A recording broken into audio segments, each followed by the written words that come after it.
You seem to have fun. Were you there for the Parks and Rec guy? Shaking his hand.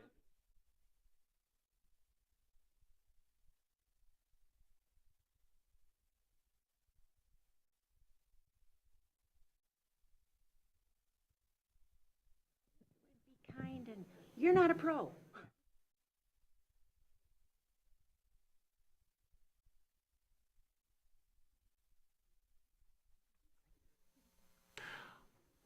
All right, good morning, everyone. It is now 9 o'clock. We'll get this annual meeting called to order. If you join me, please, with the Pledge of Allegiance.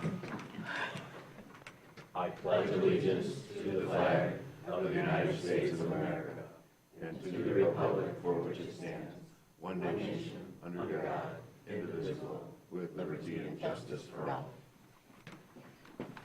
Okay, with my chair. So this morning we have an invocation by Commissioner Flynn. Thank you. When I was an angsty teenager and wanted to hurt someone's feelings that hurt my feelings, my grandmother Helen used to always say this quote from Reverend Martin Luther King. I now know she was just trying to make me be nice, but it sticks with me. And in the state of the world, I thought this was very appropriate. Returning hate for hate multiplies hate, adding deeper darkness to a night already devoid of stars. Darkness cannot drive out darkness, only light can do that. Hate cannot drive out hate, only love can do that. So I wish we added a little more love into everyone's heart today. Thank you, Commissioner Thank Flynn. you. Clerk Shealy, would you do a roll call for us, please? Morris? Here. Andrews? Here. Nelson? Here. Henschel? Spence? Here. Walter? Here. Flynn? Here. McAllister? Seifert? Here. Thank you. Move on to the approval of the minutes. Looking for a motion? So moved. Second. All right, I have a move by Commissioner Nelson, support by Commissioner Andrews. Approve the minutes as presented. All those in favor say aye. Aye. All those opposed say nay. Thank you. Clerk Shealy, first public comment, when you have the opportunity. Any person shall be permitted to address a meeting of the Board of Commissioners which is required to be open to the public under the provisions of the Michigan Open Meetings Act. Public comment shall be carried out in accordance with the following board rules and procedures. Any person wishing to address the board may state his or her name and township or district. Providing a specific address is not recommended.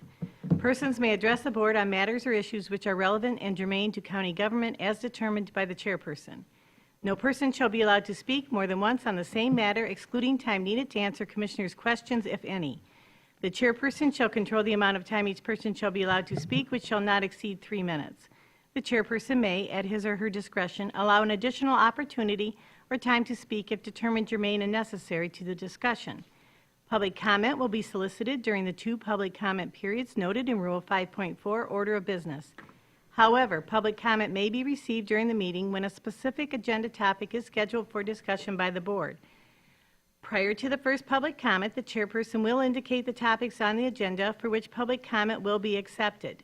Members of the public wishing to comment should raise their hand or pass a note to the clerk in order to be recognized and shall not address the board until called upon by the chairperson. The board shall not comment or respond to a person who is addressing the board. Silence or non-response from the board should not be interpreted as disinterest or disagreement by the board. Please be respectful and refrain from personal or political attacks. Thank you. So later on in this meeting, probably not too much longer, we're going to be electing some canvassers, and I'm going to ask at this time for you to wait till that moment to introduce yourselves and give your spiel, if you will. I appreciate that. Thank you. Anybody else have anything for public comment? Please go right up to the podium. Let us know who you are.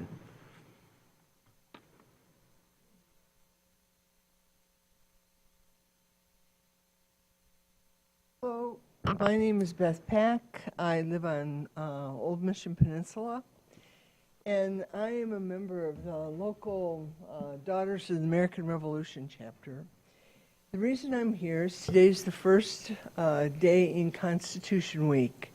Constitution Week was established by Dwight Eisenhower in 1954, and we're celebrating the first Constitution that was written in a republic for the world. we're celebrating the oldest Constitution still in effect in the world, and we're also celebrating the shortest. The Constitution has 7 articles. I can see an attorney or two around. Correct me if I'm wrong. But there are 7 articles. And what we've developed this year is a series of posters that address 6 of those articles. We didn't include the 7th, which was on ratification. We figured that one was already done. We didn't have to go over it again, so we didn't put the money into that. I would love to leave a set of posters with y'all if you found a place to put them up. They're nonpartisan. They're part of the reason we're allowed to be here and organize ourselves accordingly. And very briefly, what they look like, this one is Constitution Week itself. This is the First Amendment, or not amendment, I'm sorry, article, and it deals with the Congress. The second one, they're not real cooperative. The second one deals with the presidency, execution of the laws. The third deals with the Supreme Court, which is the interpretation of the law. The fourth one deals with states' rights. The fifth one is how to amend the Constitution. There were 2 ways to do it. The sixth one then is the federal government is the supreme rule of the land. So whatever the feds say basically takes precedence over what local government says in certain matters. The very last one is anticipation of America 250, which will occur next year, 250 years. I would love to leave these. If you have any questions, I think they're pretty straightforward. Thank you. If you leave them, I will make sure that we find a place to post them. Bless your heart. Thank you for being here today and bringing that to our... Anybody else like for public comment? Once, twice, third time's the charm. Thank you, everyone, and thank you for bringing those today. Going to move to the approval of the agenda. Looking for a motion, please. So moved? Support. Fantastic. Was that you, Commissioner Flynn? Yes. Awesome. Have a motion by Commissioner Flynn, support by Commissioner Morris to approve the agenda as presented. All those in favor say aye. Aye. All those opposed say nay. Thank you. Ms. Shealy, consent calendar, if you please. The purpose of the consent calendar is to expedite business by grouping non-controversial items together to be dealt with by one commission motion without discussion. Any member of the commission, staff, or the public may ask that any item on the consent calendar be removed and placed elsewhere on the agenda for full discussion. Such requests will be automatically respected. If any item is not removed from the consent calendar, the action noted, receive and file or approval, is approved by a single commission action adopting the consent calendar. A, received. Number 1, Department of Health and Human Services Pavilions Board, July 2025 meeting minutes. Number 2, Safe Harbor Shelter Utilization Report, August 2025. Number 3, ARPA Status Report. Number 4, ARPA Project Update, Traverse Bay Children's Advocacy Center. Number 5, Expenditure Report. B, Approvals. Number 1, Rabner Video Server Renewal. Number 2, SysAid Patch Management Assets. Number 3, Interview Ad Hoc Committee Appointment Recommendations. Number 4, Health Department, addition to a position to support on-site water and sewage regulation. Number 5, ARPA funding reimbursement requests. Number 6, Justice Facility Advisory Committee and Justice Facility Technical Committee membership process. Thank you. Would anybody like any items removed from the consent calendar today? All right. Seeing there are nothing removed, we'll move on to a vote. Roll call vote, if you please. I need a motion. Oh, I'm sorry. I have to entertain a motion. My apologies. So moved. Thank you. Second? Thank you. I have a motion by Commissioner Walter, a second by Commissioner Flynn to approve the consent calendar as presented. Now can we have a roll call vote, please? Andrews? Yes. Nelson? Yes. Spence? Yes. Walter? Yes. Flynn? Yes. Morris? Yes. Seifert? Yes. All right. Thank you, everyone.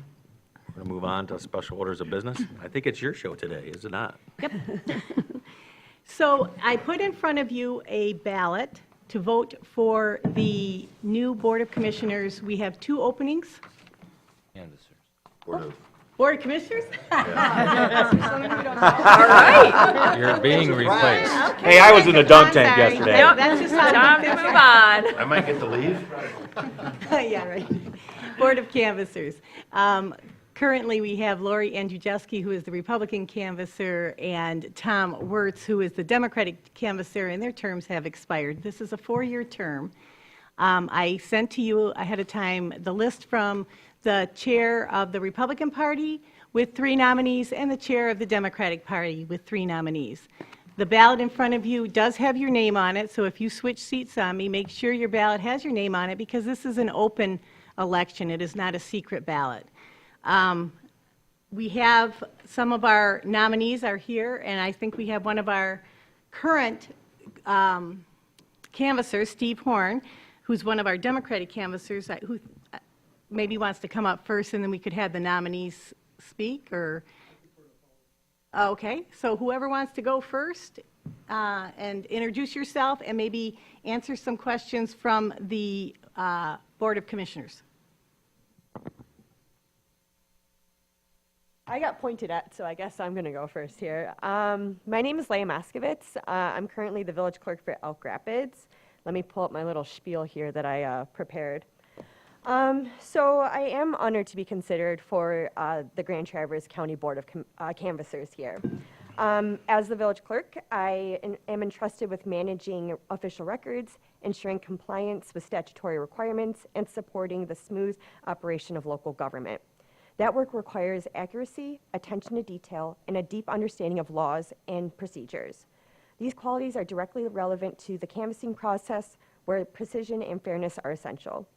At the core of my professional values is commitment to ethics and honesty. I believe that public trust is built when leaders demonstrate integrity and show that collaboration can take us further than division. Those principles guide me daily, and they would guide me in this role as well. I'm also currently pursuing a doctorate in business administration, where my research focuses on increasing citizen participation in local governments, particularly in rural communities. This work has given me a deeper understanding of how civic engagement, trust, and transparency are connected. The same principles at the heart of the canvassing process.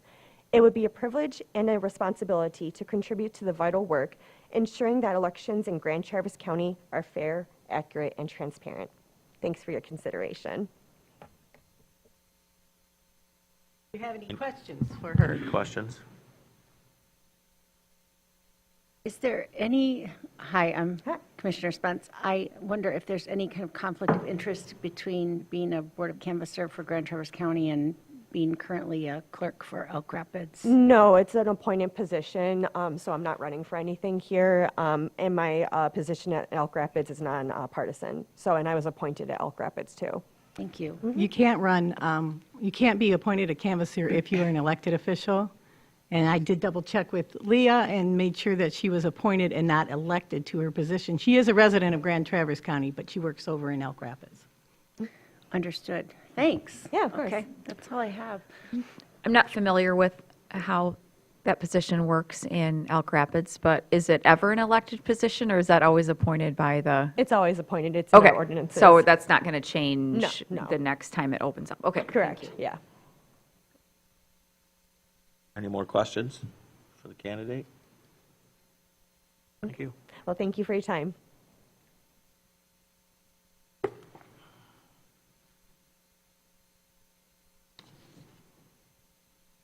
Good morning, everybody. I see a lot of familiar faces here and some that are not as familiar. So if we haven't met before, I'm Thomas Wirtz. I'm a retired emergency physician, and I've been on the Board of Canvassers since 2021. Going into this job, I wasn't exactly sure what to expect when you put 2 Republicans and 2 Democrats in the room and present them with the honest, honorable task of canvassing these votes. This is an important job. It's the last step in the democratic process in this state until the votes are canvassed and sent to the state. I don't know what happens to them when they get there, but I'm hoping that they don't have much to do because we've already done it for them.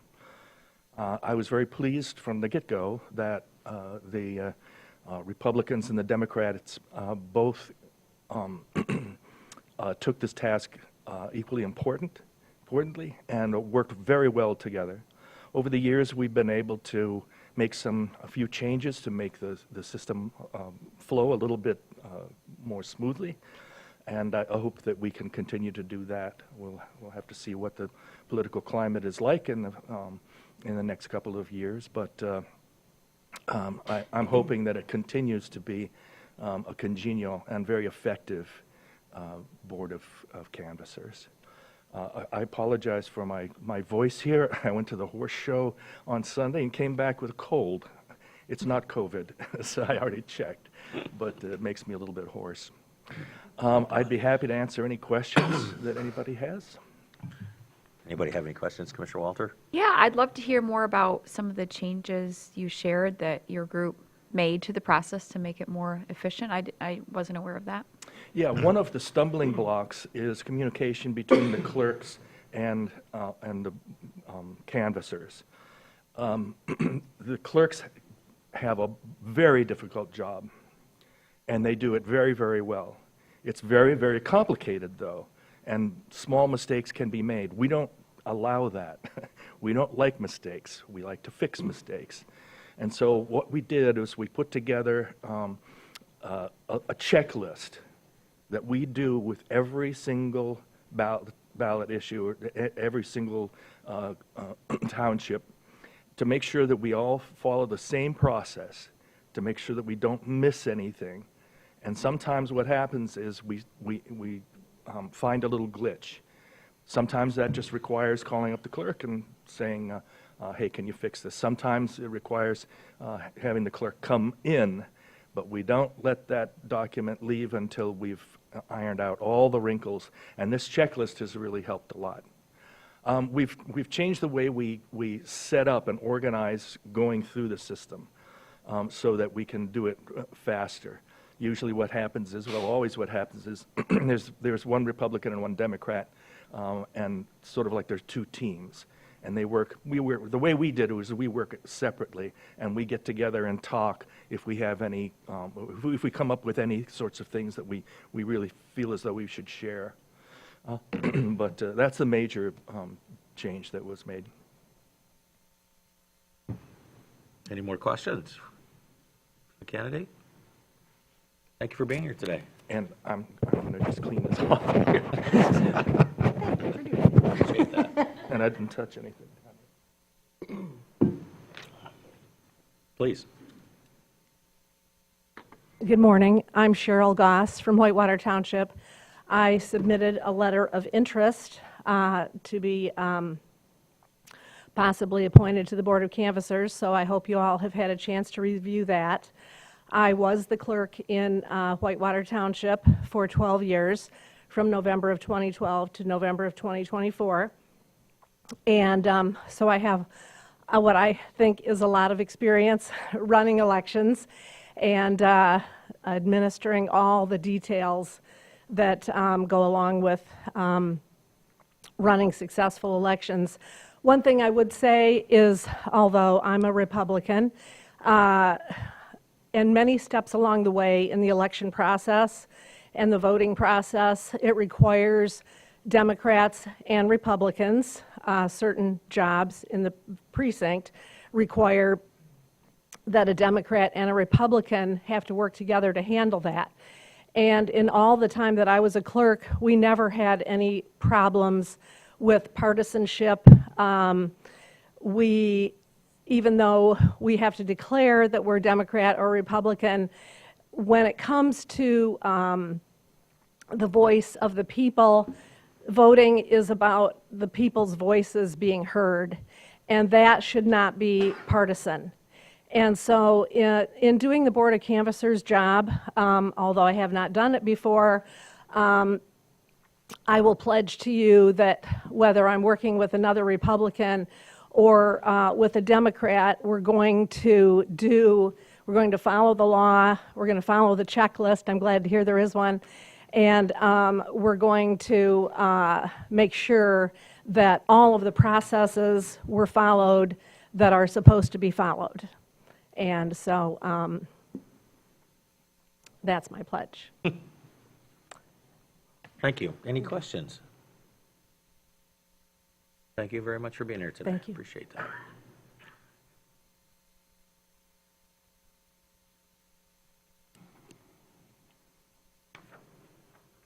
Good morning. My name is Steve Horn. I live in Green Lake Township, and I have the honor and the privilege and the responsibility of chairing the Board of Canvassers for this county. This is my 6th year doing that. I appreciated the comments that Cheryl, Leah, and Tom have made about the work, and the body made about the work of the canvassers. All of us on the present Board of Canvassers have been deeply involved in our party's politics. We could all espouse what we think as party representatives.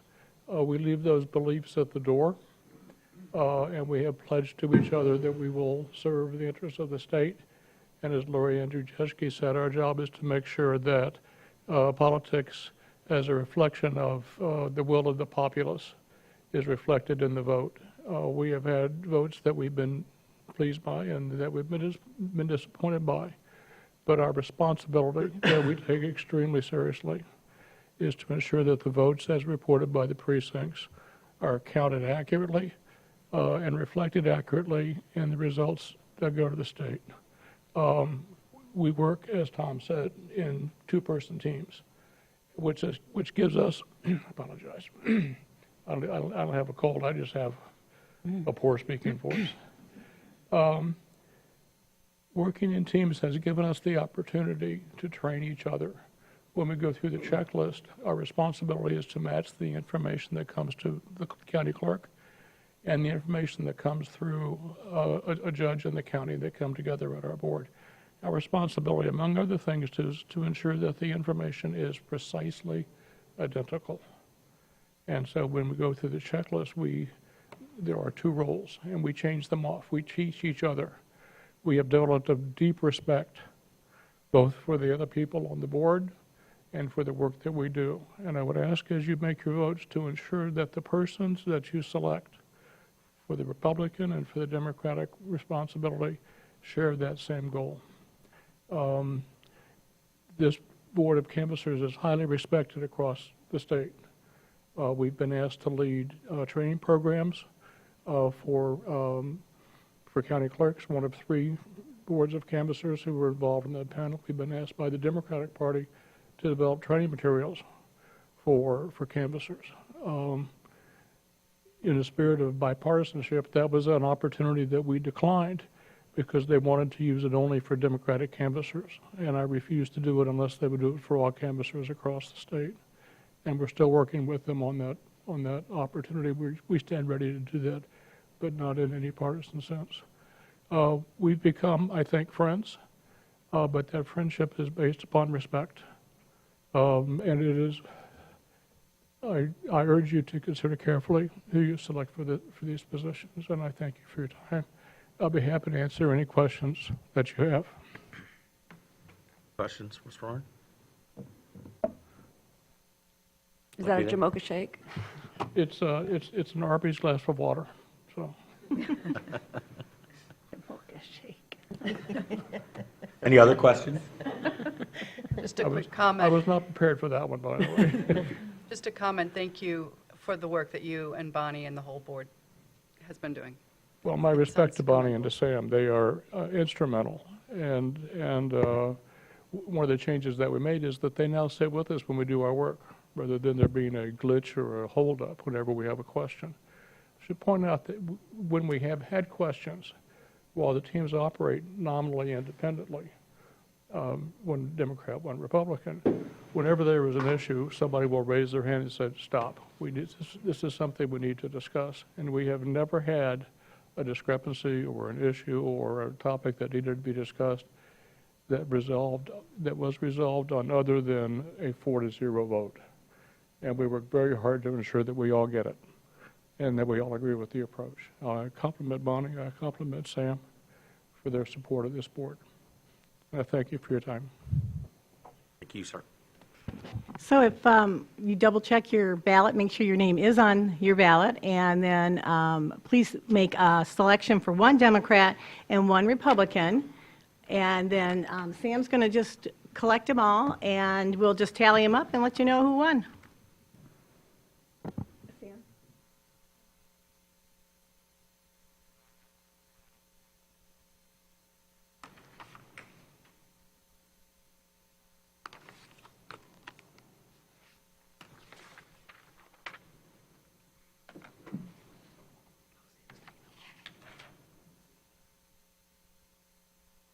Thanks, Sam.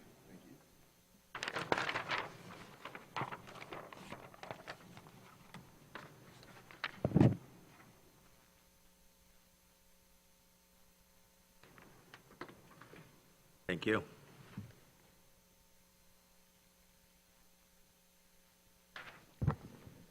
Do you want to? Oh, it's the, we'll tell you right now. It'll take a minute. Sounds great. It's not like we have to tally too many. Then we'll have the canvassers look over the, no. As you say, you're going to have it canvassed? Verify our results, please.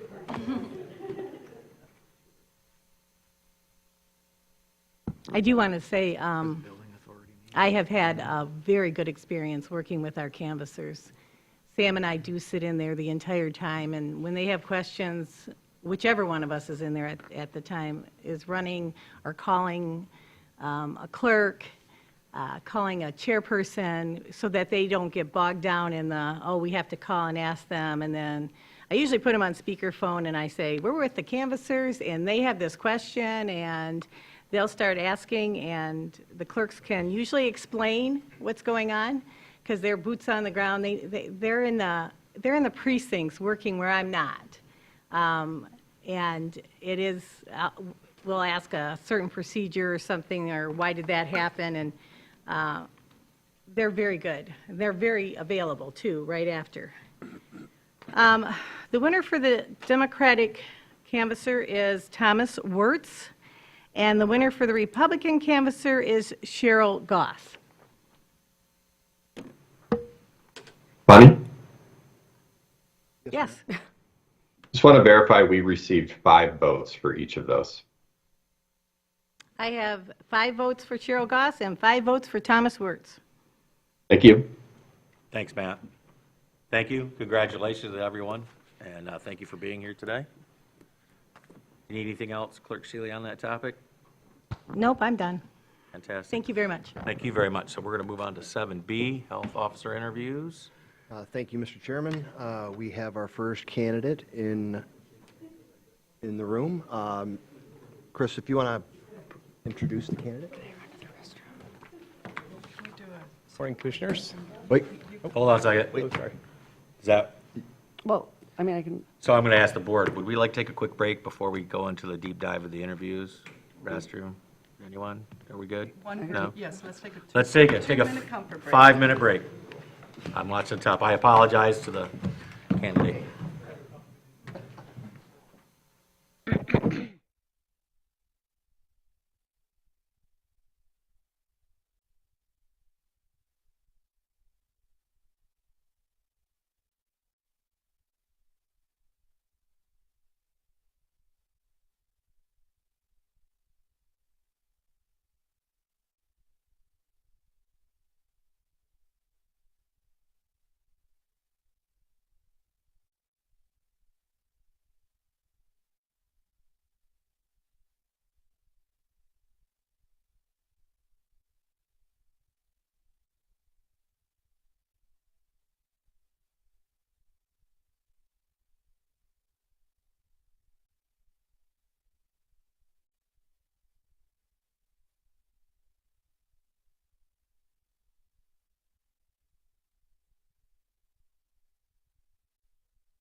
Good to see you. What do you want to do?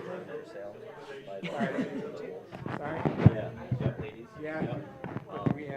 We have a mic? When it comes to like our big project, it would make a lot of sense to incorporate the flower shop and even like the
maybe got a band.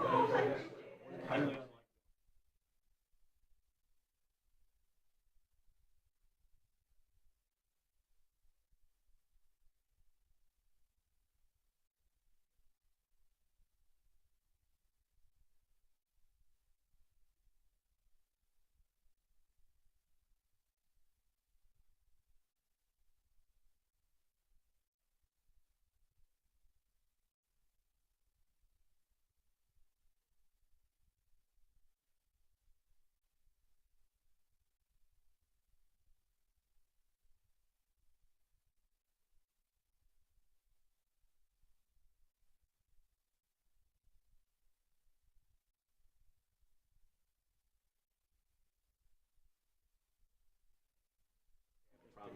didn't.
my attention there.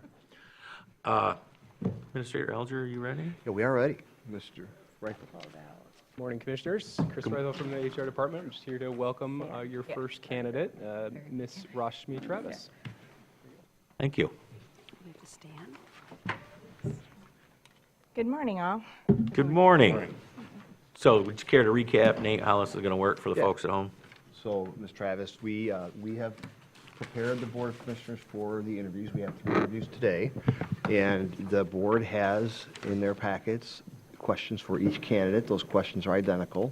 The board is going to ask questions in order, and they'll work through the series of questions, and then once the initial question is asked, based on your response, the board members may actually ask follow-up questions for you. Sure. Just to clarify answers that you may have provided. The questions asked will be the same questions asked of all 3 candidates. And we're going to just go in order with board members, starting with the chairman and going to his left. Do you have any questions about the process? Not right now, thank you. How would you please start with an introduction of yourself and give us some background and what brings you to Grand Traverse County? Sure. Good morning, all. Rashmi Travis. I have been working in an organization right now, in a nonprofit organization in Lansing. Specifically, it's called Prevention Network. They do substance use prevention. I'll start kind of from there and go backwards through my resume on what my experience has been so far throughout my years in service.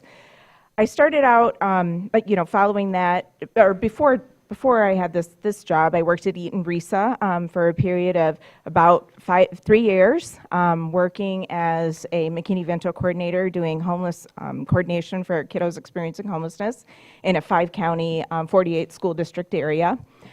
Prior to that, I worked in Jackson County as a health officer for about 2 years. And I really enjoyed doing that work in terms of engaging with our healthcare organization there as well. So it was kind of a unique partnership with Henry Ford Allegiance Health and the health department. So I had like a position that was shared there. And then prior to that, I had worked at the state of Michigan for about 5 years. I really enjoyed the work. However, it wasn't necessarily when I was able to move some policy and move things forward, but in that role, my heart getting called back to local public health, which is where I'll begin with. Like when I first started my job, I was probably one of the youngest health officers that was appointed by the state to work in Allegan County when I was about 25 years old, and that was my first job out of grad school. And I ended up loving it. It was about 13 years that I remained there, which I was probably longer than I thought I would be there. But I'd like to say they adopted me, and it was a community that I fell in love with, and really was able to engage in the work and hone down to where I can make some public health impact at a local level. So that's just my resume in a nutshell, and I hope to talk with you more about further experiences that I've had down the road. Thank you. Mm-hmm. Thank you, Ms. Travis. We'll start with our questions. Let's start. First one is a governance experience. To expound upon what you just told us, what experience do you have working with local boards of health, county commissions, and other governing bodies? Sure. Starting out in Allegan, I would have to say I probably worked with a board that was similar to this size here initially, and engaged with them in terms of the public health programming, getting grants approved, getting contracts approved, just working with them in terms of a lot of the county processes, and even helping to sort of improve upon some of the other county departments that engaged with the health department. I can give you, detailed examples as we go on through questions, but just, as a couple examples, we looked at animal control and the jail health program and things like that, and maybe how we can provide some of our, how we were able to provide some services in partnership with the health department, and then also look at ways that the county could look at cost-cutting measures to sort of look at how those services could be offered differently. So did that on a number of different levels. Also worked with all of the health and human service agencies and the school boards and school districts in terms of whether it was planning for emergencies or planning for, clinics of any kind or anything like that. And so that was the kind of work I'd engaged with in Allegan County. And in Jackson County, also very similar, although that was a shorter period of time for 2 years. And also worked with the board on a number of public health crises, which was challenging at times, but I was grateful to be able to get the board support in order to be able to secure resources or develop contracts or just even sort of providing that support to the local health department to kind of move those services forward. I also worked with our county legal counsel to sort of enact some of the public health code requirements, public health advisories, any of those sort of things that needed to be done in order to protect the community at large. Other sort of boards that I've also been on a personal level while engaging in those jobs is I've been on our Child Abuse and Neglect Council. I was on that board for about 10 years during my time period in Allegan and also had a leadership role as being a treasurer as part of all of that. So looking at it from, the inside out and kind of being on a board and recognizing that, you really are there to sort of govern the big picture aspect of what the work is, while also looking at the operational aspect of it to make sure that services are provided in an adequate manner. So I've been engaged with boards on a number of different levels. Thank you. Mr. Andrews? Thank you, Ms. Travis. The second question is on the topic of leadership and team management.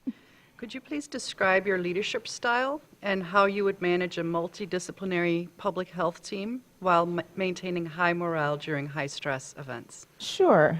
Yeah, that happened a few times in the public health department. I'll say that my leadership style, start off to begin with, is one where I really do recognize that I'm there to support the staff in the agency, but I'm also here to be that liaison to the board who is ultimately who I have to report to and be accountable to, as well as the county administrator. So recognizing that my leadership style is more multifaceted based on what type of things I'm moving forward, what types of information I'm communicating, but recognizing that I need to be that confident person that needs to provide, all levels and aspects and viewpoints from that perspective. I operate and function better on a team level, I would say. In both the health departments that I have been at, we were fortunate enough to at least have a 5 to 7 member team, which usually composed of the directors in their various areas, like it was personal health, environmental health, emergency preparedness, finance and administration, and then the health officer. And usually we were able to work fairly well in terms of meeting regularly, again, being that voice for staff to express any concerns, talking to the board, having that constant communication with the county administrator and the board. And, we've engaged on a couple of different things that I had moved forward more on a team level. I'll just describe when we had to look at budget cuts at the county level, at both the counties that I was at. Fairly challenging process, had to cut somewhere between 10 and 15% at one point in the budget. I myself could have possibly made those cuts. However, it wasn't necessarily something I felt would have been effective. And so I put the team together at the health department, asked for input from the entire staff at the health department in terms of what could they live without, what could they continue to do and maintain the mandated public health services that they needed to, and then move those forward. And so that's just one example. When I was at the state, another example I'll give is I managed the Title V Maternal Child Health Block Grant application. That was about $500 million. And again, while I could put a budget together and put the numbers where they need to go and what programs I think they need to be in, I felt it was a better engagement if we could have input from the local agencies that we were providing the funding to, as well as the state employees who were going to help to administer that program. And so we did that as a team effort in terms of submitting that federal application, and it was successful. So those are just two examples of where I work better in a team management type of environment. Thank you. Mm-hmm. Good morning, thank you. This one is on resource stewardship. How would you balance limited resources while ensuring essential services like environmental health, immunizations, and communicable disease control are delivered effectively? Yeah, great question. I think I've been a public servant my entire career from the time that I worked in Allegan, and I think that piece of stewardship is critical and important. I think for a lot of folks, they know how to do the work, they know how to do the technical work. It's not the health officer's job necessarily to explain in any level of detail to a sanitarian, for example, how a septic permit is to be issued, or how a food service inspection is done, or even for a nurse to explain any of those kind of technical components of it. I think it really comes down to understanding and explaining that We're here to serve the public and to the best of our ability. I'm here to kind of convey what concerns or challenges they might have in being able to do that and working with the county administrator and the county board and expressing what that is. Sometimes that comes down to funding, sometimes it comes down to, getting more staff. I think all of that, it's to say that one of the challenges in public health that I kind of struggle with each time I do the work in local public health is we continue to say we're going to keep doing more with less. However, it gets to be very challenging, and at some point you need to say, here's what we can do, and within the realm and within the limits and the resources that we have, that we can do it. And sometimes it comes down to where you're saying, we're going to need to shift gears, and change the level of work that we're doing. Maybe the day-to-day functions, for example, like we did in COVID, the day-to-day functions that we used to do, we're going to have to suspend temporarily, and here's why. But then it's incumbent on the health department to either explain to the public and the county commission and the community at large, when we're able to bring services back and to what level and to what degree. So that's important in terms of stewardship as well. Thank you. Thank you. Commissioner Nelson. Yeah, hi. Thanks for being here today. What are the top 3 public health challenges facing Michigan counties today, and how would you address them? Sure. I guess first and foremost, I'd say the public health workforce. I think that's one of the things that continues to be a challenge and has been a challenge throughout my entire career. I think a lot of times folks go into this work thinking they understand what governmental public health is all about, and stay in it and have that passion and continue the work. And then other times they go into work and get frustrated or burned out.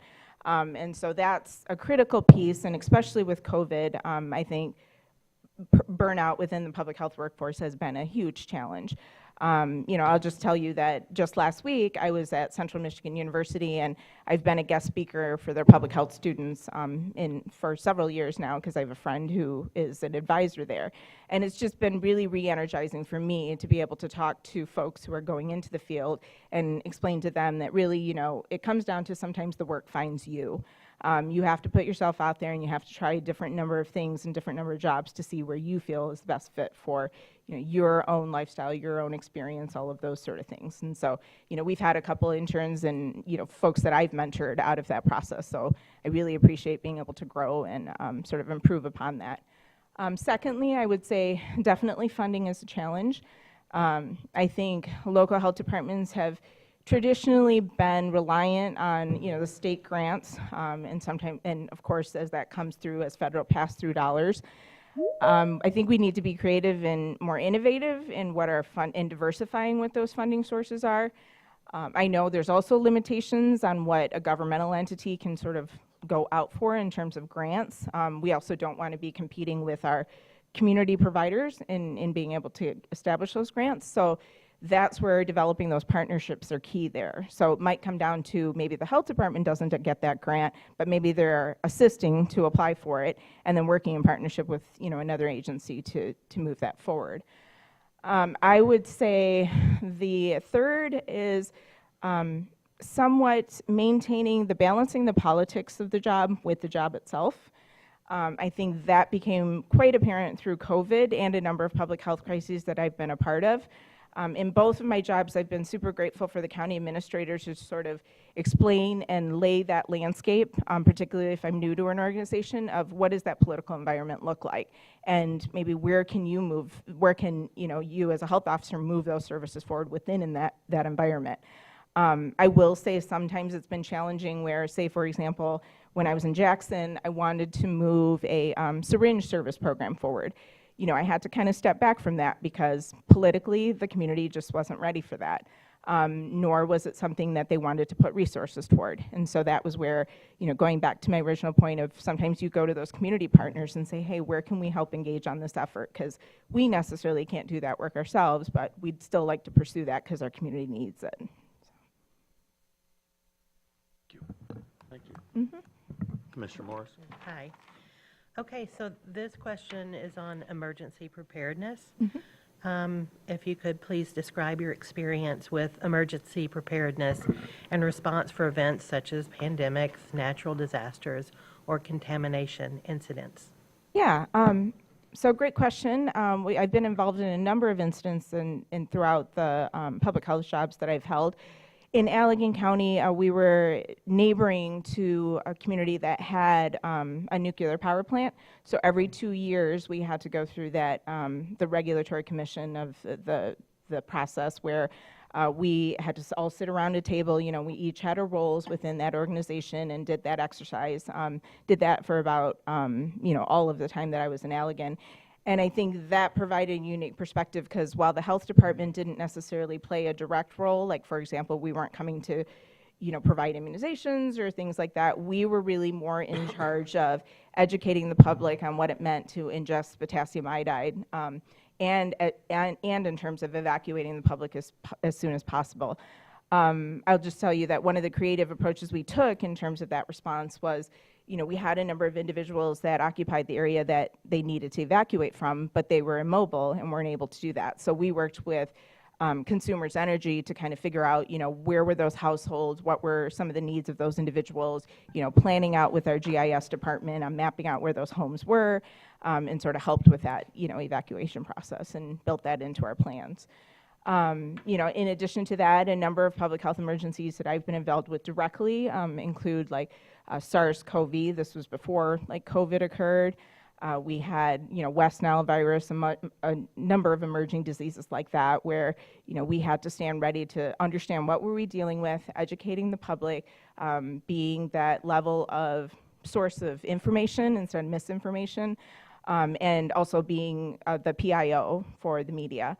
That's something I'm fairly comfortable doing, actually. I built, you know, quite positive relationships in both of the counties that I had with our media partners there. And so I'm, you know, comfortable to be able to pick up technical information and hopefully work with our health educators at the health department to make sure that it's in plain language and understood easily.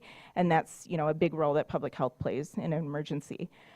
I will say too, you know, those are probably emergencies that happen more on a mass, large scale sort of level, but, you know, we had a number of emergencies, especially, we had one in Jackson County that I'm particularly proud of. We had one that, we had an individual that was knowingly exposing other folks to TB, tuberculosis, and it came down to, it was good that I had this shared job with the hospital because we had to continue to detain this individual. So we had to provide public health orders. We had to assure that they stayed, you know, in place, didn't expose others, put others at risk. And we actually ultimately, you know, implored the, or looked at, implemented the ways of the social determinants of health to assure where we can kind of help that individual on many different levels. And in the end, we actually won an award from the state of Michigan for our work in that because it was quite expansive. It took about 6 months to move that forward. So while it wasn't on a large scale, it was definitely a level of an emergency, I would say, that we had sort of averted there. So. Thank you. Yep. Thank you. Mr. Walter, please. Yeah, thanks for being here and your interest in Grand Traverse County. Yeah. Appreciate it. Yeah, absolutely. My question is about health equity. And how do you approach health equity, particularly in rural or underserved populations? Yeah, I think in every aspect of work that we do in public health, it's important to approach it from that lens of equity. There's that piece where, too, describing to folks that there's a difference of equality and equity. When you say equality, you can offer the same level of resources or services or any sort of thing to a population and hope that they all have the same outcomes. When you talk equity, I wish I'd have this picture with me, but I always show that picture of the individuals who are trying to watch the baseball game, and there's 3 boxes where they can look at the game. You really have to adjust what that size of that box is in order for them to all have that ability to have that same view, right? And so that's what we're talking about when we're discussing equity. Some of my work that I've engaged with specifically on equity is in Allegan County, we had a large Hispanic population. So a lot of our services that we provided were geared toward, you know, how to reach that population at large, how to build that trust is a big component of all of that. As a governmental agency, I think that gets to be very challenging because a lot of times folks want to look at the services that you're offering and saying, no thanks, like how do we know it's going to work, or, you know, how much are we going to have to pay for it, you know, and those sort of things. And so it's incumbent on the health department to sort of build that trust and explain and provide all of those facts. While I was at the state, I helped to design, I was on a team that helped to design the first ever DEI plan that the state had. Sad to say that it took that long to get to that time and that effort, but it was very proud that, we were able to build that first plan. But a big piece of all of that was looking at, how are contracts issued to local communities. And when you put a request for proposal out, you really can't presume that, you can just put funding out there and people will go for it. You really have to gear that funding toward that population at large. For example, if we looked at infant mortality and we put some of the funding out for that effort, you really had to look at, how were populations, particularly in the north, because there's so few healthcare organizations that can provide, safe delivery for a mom. How do you put that funding out there and hope that there'll be agencies that can respond in a positive way? And so you have to be mindful of the fact that when you're working within rural communities, you might work with a certain number of agencies and partners that can engage in that work. And that's great. It's just you need to really find out what is their capacity and their ability to do that, and doing that, through the lens of equity. Mr. Spence. Hi, thanks for being here today. My question is about state partnership and compliance. How would you work with the Michigan Department of Health and Human Services to ensure compliance and secure funding support? Yeah, all the time. You want to make sure you're maintaining that open line of communication with the state because they're your funder. But I think recognizing too, though, that you have to hold the state to a standard of providing that information to locals as well. When I was in Allegan County, after I had started there for a number of years, I had been asked to be on a leadership role for our Michigan Association of Local Public Health, MALF, which is the state association for health officers. And I was in that role for, as a leadership role for probably about 5 years. And it afforded me the ability to be able to testify before the legislature on funding strategies. It was, at that time, I believe it was for immunizations and family planning. And so, you have to learn to do that fine balance and that fine line of advocating and educating, because I know you really have to be careful about not lobbying, but, having somebody else maybe that can provide that voice for you as well, but being factual on, what those needs are. I've been able to gain a lot of partnerships from my previous time at the state. I will describe one example of, sort of a crisis that I had been a part of was the Flint water crisis, which occurred while I was in my state role as the maternal child health director. It was, a fairly challenging crisis in that I think a lot of times there was that finger pointing of this was the state that did something, this was the local that did something, and in the end, it really came down to engaging in, we all need to make an effort to try to solve this problem right now. There's so many levels of it that could have been improved from this local level to the state level, and so you really needed to engage with your state partners to explain that. I think the benefit that I was able to provide at the time was that I had come from local health, and so to describe to the state folks and state partners, hey, this is really the challenges that the locals are dealing with. How do we help them move forward from it? So my job was reorganized. However, I took that as a challenge to be able to say I could be part of the solution now instead of the problem. And so it really ended up being, a positive thing that I was able to be able to help. And they're still engaging in efforts to try to heal from that situation and, continue to look at solutions. So it's a long-term thing, but, I think that partnership between the state and the locals really played a big part in being able to help solve that. Thank you. Public communication and misinformation. How would you communicate complex health information clearly to the public and handle distrust or misinformation during a crisis? Yeah, I think that's a key role in public health, really. I think you need folks who are on your team at the health department who have the ability to take that technical information, really synthesize it down to simplify it, and explain to folks, well, what are we really looking at here? That was key in COVID, I think, because a lot of times people would say, hey, like we're hearing, and you're hearing it at the higher level that there's this many positives or this is what's going on and things are really shutting down. So what does that really mean for us? So then it really meant, at the time I was in Jackson, to really hone down and say, okay, here's what we're dealing with locally. Here's what's happening, outside of Jackson County that's really impacting us as well. And then here's what you can do and measures you can take to protect yourself and your family. I think that's key there because for a lot of times folks are getting their information and you have to be careful about, where their sources of information are coming from. I think in this day and age, you're dealing with, sometimes folks are getting that information from AI.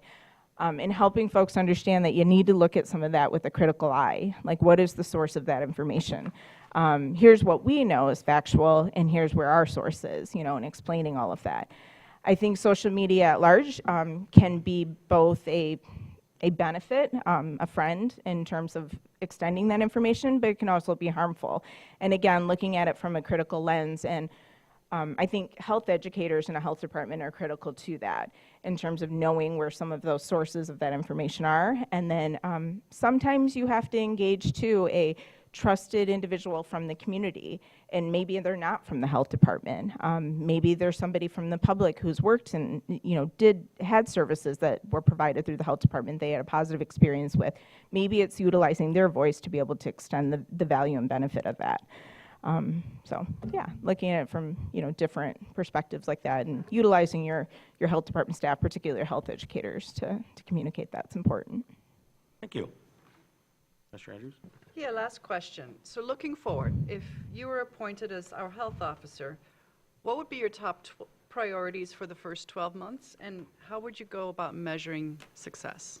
Yeah, so I will say I was pleased to see on your website that the health department's already completed accreditation, which was great, and I'm sure was an amazing feat for the health department. That takes a huge amount of time and effort. So really kind of stemming from there, looking at ways that we can continue to improve and continue along and doing some of the great things that we're doing, but maybe looking at that accreditation report and say, okay, maybe there were some areas of improvement. Where can we look to engage in making some of those changes and improvements? I think expressing to staff that, change, I think expressing that role as a health officer, being a leader, I know change can be hard, but sort of recognizing that sometimes change can be a good thing. And, recognizing and understanding from staff, like what has been going well, maybe where are some areas of improvement that they've wanted to move forward or change. What are the realistic goals and expectations they can set in making those changes? I know sometimes when someone new comes into the organization that people take that as an opportunity to be like, well, this is all the stuff I've been wanting to do for 10 years, but no one's been able to do it for me. And it's like, okay, well, let's really start honing in and drilling down to what can we realistically achieve, and maybe setting those timeframes of when we can achieve it. I think the other critical piece of all of that within, I would say 30 to 60 days of when, a health officer would start a new job is to get to know your key partners right away. Your health and human service agencies, your school boards, your faith-based organizations, all of those groups are key, particularly in a rural community. I found that to be really helpful when I worked in Allegan County, because a lot of times, again, it might come back to, oh yeah, we don't do that as a health department, but so-and-so agency might do that work. And so getting to know those names and the partners, really kind of, developing those partnerships is key as well. So yeah, I would definitely say, looking at areas of improvement, looking at where we could change, and setting some realistic goals, working with staff, explaining that change could be hard, but you're there to support them, and again, be that voice to the board and the county administrator. And then finally, building those partnerships and getting that moving and building, strengthening some of those partnerships. I was also pleased to see, I'll mention that on your website, I saw you've got a several number of partnerships with the Northern County, 4 other district health departments as well, looking at your dental services and your adolescent health services. So that was really amazing, because I think a lot of times, again, as one county, you can't do that work alone, nor are you serving all of the folks just in your county. So looking at that from a regional approach, I really do appreciate that, and I think that's something to be applauded here for that level of work. So. I was going to ask any more questions. Any follow-up questions that you'd like to ask? For Ms. Travis? So, Ms. Travis, you have an opportunity now to ask questions of us that you may have, or use a closing statement of some sort that could conclude your interview. Absolutely. Great. Thank you. I guess one of the questions I have kind of related to the last question that was asked of me, but from your perspective, what do you see as the health department's challenges for this person taking on this role from a county perspective or a health department's perspective, and maybe the impact on that over the next 30, 60, 90 days? Are there any immediate challenges that any of you foresee? Commissioner Walter? I don't see any immediate challenges. I think we have some stability, which is nice. But there is a lot of uncertainty in the world about the economy, about federal funding, state funding. Those are things on my mind anyway about, because so much of we have a lot of positions that are grant funded through federal and state funding. All the uncertainty that's out there around that, I think, is a challenge for all health departments right now. So we're not alone in that. Sure. But I'd be interested to get your perspective on that. Yeah, I think that is key. As I mentioned, that's one of the challenges, and I think looking at diversifying the funding as much as possible is probably the best way to say it. I know some of it, it's going to feel like you're going out to an empty pot to get that, but I guess being creative and building those partnerships and maybe where can we offer services more on a regional level is critical there. And maybe it's not from the health departments necessarily as a source, but maybe other agencies that can provide it, Right now, as I work in a nonprofit, we're fortunate enough where we can go for like foundation grants and things like that, which is great, but, that's also we have to also do some level of building our own donor base in order to be able to sustain that funding, So I guess looking at it from different levels is key there. Can you provide an example of what you mean by diversifying funding? Sure, yeah. I think a lot of times if you look at local health departments, we've relied on these state contracts over time. And I know the big advocacy and push was always at the time of, let's get the state to do that 50-50 cost sharing, right? Because that's technically what they've been supposed to have been doing all of these years, and they really haven't. I understand over the years they've kind of gotten closer to it, but not really at that level. So you got to do that level of advocacy to still encourage that. But when I say diversify, I think you do need to look at maybe where are some of your community grants. Maybe your healthcare foundations are offering some grants in that realm to be able to move that work forward. I think as a government agency, you can't really raise funds, right, per se. You can't build donors and things like that. But one of your areas of revenue are certainly in the areas of fees. But you also want to be cautious there because you don't want to raise fees to the levels of where folks can't afford the services that you're providing. So I guess, looking at it from different perspectives from that aspect too is important and critical. But sometimes it's not just about what money you can bring to the table, but again, where you can bring more folks as partners to the table to sort of do that as a collective effort and a collective impact. And your United Ways can be critical in doing that as well. So I guess I should say that it's not necessarily just the funding aspect of it, but diversifying really in how you're doing that work as well. Can I also answer the question in terms of near-term challenges? I think, I don't know if you might have seen this, but just this morning we approved hiring a new staff person because the county health department is standing up a whole new service, which is inspections, evaluations of septic systems that goes into effect in January. And I do think in the next 3 months, it's going to be a hit the ground running to get that effectively in place, communicated. It's a brand, certifications of people who are qualified to do those inspections and making sure that when that rolls out the door, we walk confidently instead of crawling and stumbling and and falling down, so that we're successful on that.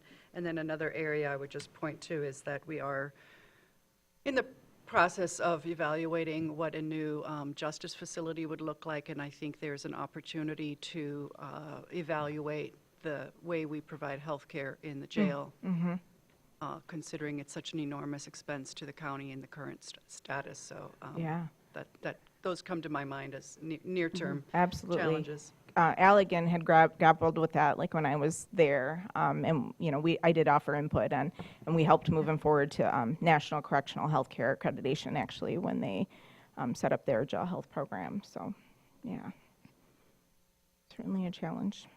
Any more comments or concerns, questions for Ms. Travis? Okay. I guess, just in terms of if there's one thing that I hadn't described for you today throughout the course of this interview, is there something you wish I would have talked about or would have mentioned that you hadn't heard? Go ahead, Commissioner Walter. You might have seen this too, and across the state and the nation with the opioid crisis. We have a new process here that we've just recently developed and haven't quite launched yet in terms of how we spend those The opioid settlement dollars. Mhm. Do you have any experience I do. with a program like that you can share? Sure, yeah, I do. Somewhat on a different scale, not necessarily on a county-wide, a full-scale level that way, but when I was doing my job at Eaton Risa, I actually had a position between being the Ingham County Coalition Coordinator to move substance use prevention forward, and then the McKinney-Vento program for homelessness. Originally, I started out in both of those positions. And Ingham County specifically and I will say at Eaton Risa, we had a tri-county coalition that responded to Clinton, Eaton, and Ingham. And so even within our office, there was 3 coordinators, and we all worked together in terms of recognizing, how these 3 counties were really approaching it from different perspectives. I think at Eaton County, they had a fairly well-strengthened, drug court and, judicial system that was kind of moving some efforts forward. And so they kind of looked at, we've got this pot of funding that maybe we can continue to support some of those activities, but where can we put some of this other funding in prevention and that sort of thing? Clinton approached it from, yet another perspective, from looking at it from community agencies that provide that in terms of treatment, prevention, and recovery, and where can we really enhance our partners and enhance the funding in that level. Ingham approached it from, yet another different level in terms of a combination of both of those. At one time, I think the commission was looking at, okay, do we give the funding to our court system and look at ways that we can approach, opioid from that perspective? Do we give it to the health department and look at ways that they can approach it, and mental health, and all of that? And so they were looking more at big picture level and, structuring how within the county, they could disperse those funds. But yeah, I would say, it's been approached from a number of different aspects. So not to say one is better than the other, at least we don't know that yet. But, that's something to evaluate in the future. So, yeah. Commissioner Spence. Thanks again. The Eaton Regional Educational Services Agency that you're a part of, are there any markers that have been identified that are helping to make a positive impact in decreasing homelessness? Yeah, that's a great question. I think I was involved with some efforts with our capital area regional housing groups in order to be able to look at that. I think specifically Eaton Risa served, we started out serving a 3-county area in Clinton, Eaton, and Shiawassee, and then in my time there, the state approached us and said, we'd really like you to take on 2 more counties, and so we added Berry and Calhoun to that as well. So each one, I would say, was kind of approaching it from a different perspective, because the housing stock and the availability of that looked very different in all of those counties. Even the aspects of shelters looked very different. I would say of the 5 counties I served in, only 1 had a shelter in Calhoun County, and unfortunately they had to close during the time that I was working there. So I guess I would say that it's a multi-pronged approach that's very complex. It is about building housing, but it's also about making sure that folks have the resources that are accessible and available to them. So, I know one of the communities I was looking at shortly before I left was looking at building some of those small homes, if you will. And they were kind of like manufactured homes, but they had the ability and the funds to do that. So they were going to see how that worked. But I know Ingham County, dealt with a lot of challenges in terms of encampments that they continue to deal with today. In particular, having some issues with syringe use and opioid use, and unfortunately, they've had some overdose deaths that occurred as a result of that. But anyway, yeah, you do have to kind of just look at it, I guess, from a, approach it from a multi-pronged approach and just see what's available and, what could work within that community. Thanks. Yeah, sorry, I know it's not a specific answer to it, but. Such an issue here, so, and Yeah. I know it is everywhere, but I was just curious if there was anything that was really positively impactful that you'd noticed to help divert or reduce that issue. Because Yeah. we're always looking for answers, so Yeah. thank you for that. I think working with your businesses is really key to all that too. A lot of times folks are like, well, we just don't want to see it in our neighborhoods. We don't want to see it. It's like, it's there and exists. We have to acknowledge the fact that it exists, and then, who do we approach in terms of trying to solve for it? It's not just about building homes and hoping they'll come, kind of thing. So you really have to look at it from multi-levels. But, Anything else? Anything else, Ms. Pratt? No, I guess just finally, I wanted to say thank you so much for taking the time. I really have enjoyed speaking with all of you, and if there's any further information I can provide to help explain, how I can help move the health department forward, I'd appreciate that. And then just in terms of time frame, do you all have an idea in terms of what your next steps are or time frame on hiring? So at the conclusion of this morning's meeting, we'll have some direction. I don't know what that direction will be, but once we receive that information, we will be reaching out to you as soon as we can. Sure. Just to give you that update and provide you any direction that the board has determined. Okay, sounds great. All right, thank you. I appreciate the lovely drive up here too. That was awesome. You got lucky. Right? Exactly. Thank you for being here today. Yep, thank you.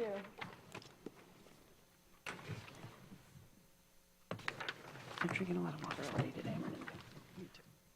You're going to run to the restroom real quick? While they switch out, it's a good time to do that. We've got 15 minutes. They're going to bring them down if they're ready. Okay. So.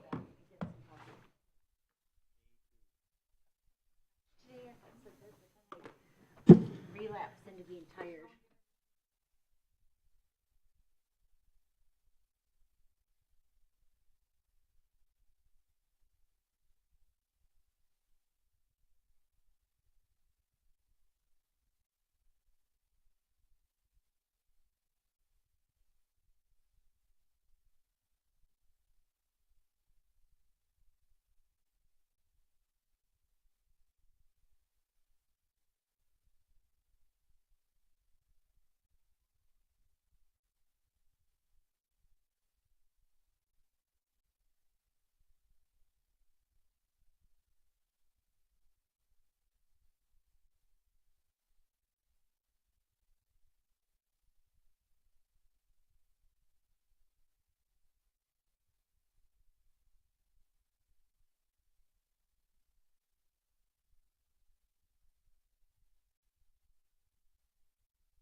somebody has a breakdown? What if somebody runs out of gas in their car? They need a safe way. All right. Everyone all set? Everyone's all set. They're not gonna sweep. Mr. Reithel. I was gonna try to make it like. I'd like to introduce you to the next candidate, so Ms. Jessica Bell. Morning, Jessica. Thank you. Good morning. Thank you for being here. morning. So we have 3 candidates for the interview process today, and the process will be just the same for each candidate. The commissioners have about 9 questions that each will be asking you in an order of succession. Depending on your answer, there may be additional follow-up questions from the commissioners, but at this point in time, they'll run through the 9 questions, and then after the questions from them, you'll have the opportunity to ask questions or provide additional information that you feel necessary, and we'll just go from there. So how about we start with just a simple introduction of yourself and what brings you to Grand Traverse County this morning. Great. Thank you so much. Thank you for allowing me the opportunity to interview today. My name is Jessica Bell. I am currently working as the hospital preparedness or healthcare preparedness program specialist with the state of Michigan. And I work with regional healthcare coalitions to help them support hospitals and other response resources within their region to respond to man-made disasters, any type of event, even events that are ongoing, so preparedness in that sense. Prior to that, I was actually out in Arizona doing work. I worked both for the state of Arizona as well as Maricopa County Department of Public Health. It's a little bit different in terms of jurisdiction. There's 4 million people that live in the Phoenix area alone, so a little bit larger of a jurisdiction than here. But I have worked in public health for about the last 8 years. I started off at Maricopa County as an epidemiology data analyst, working on special projects. That was the time when opioids and benzodiazepines were starting to see fentanyl in them, and so we were working on special projects with that, as well as climate and health. I also worked with our poison control to create reports for them to summarize all of their data from the year. Following that, I ended up working for the Board of Pharmacy. I worked in the prescription drug monitoring program, which is the MAPS program here, if you're familiar with that. Same concept. So we were responsible for oversight of our pharmacies and some oversight of our prescribers, although we don't have jurisdiction over them in those terms. Following that, I worked in the suicide mortality review program. So I built that program for the state of Arizona, and I assisted counties in learning how to build their own programs. So those counties that were able to accept the funding that we had and were able to do their own reviews of their county residents.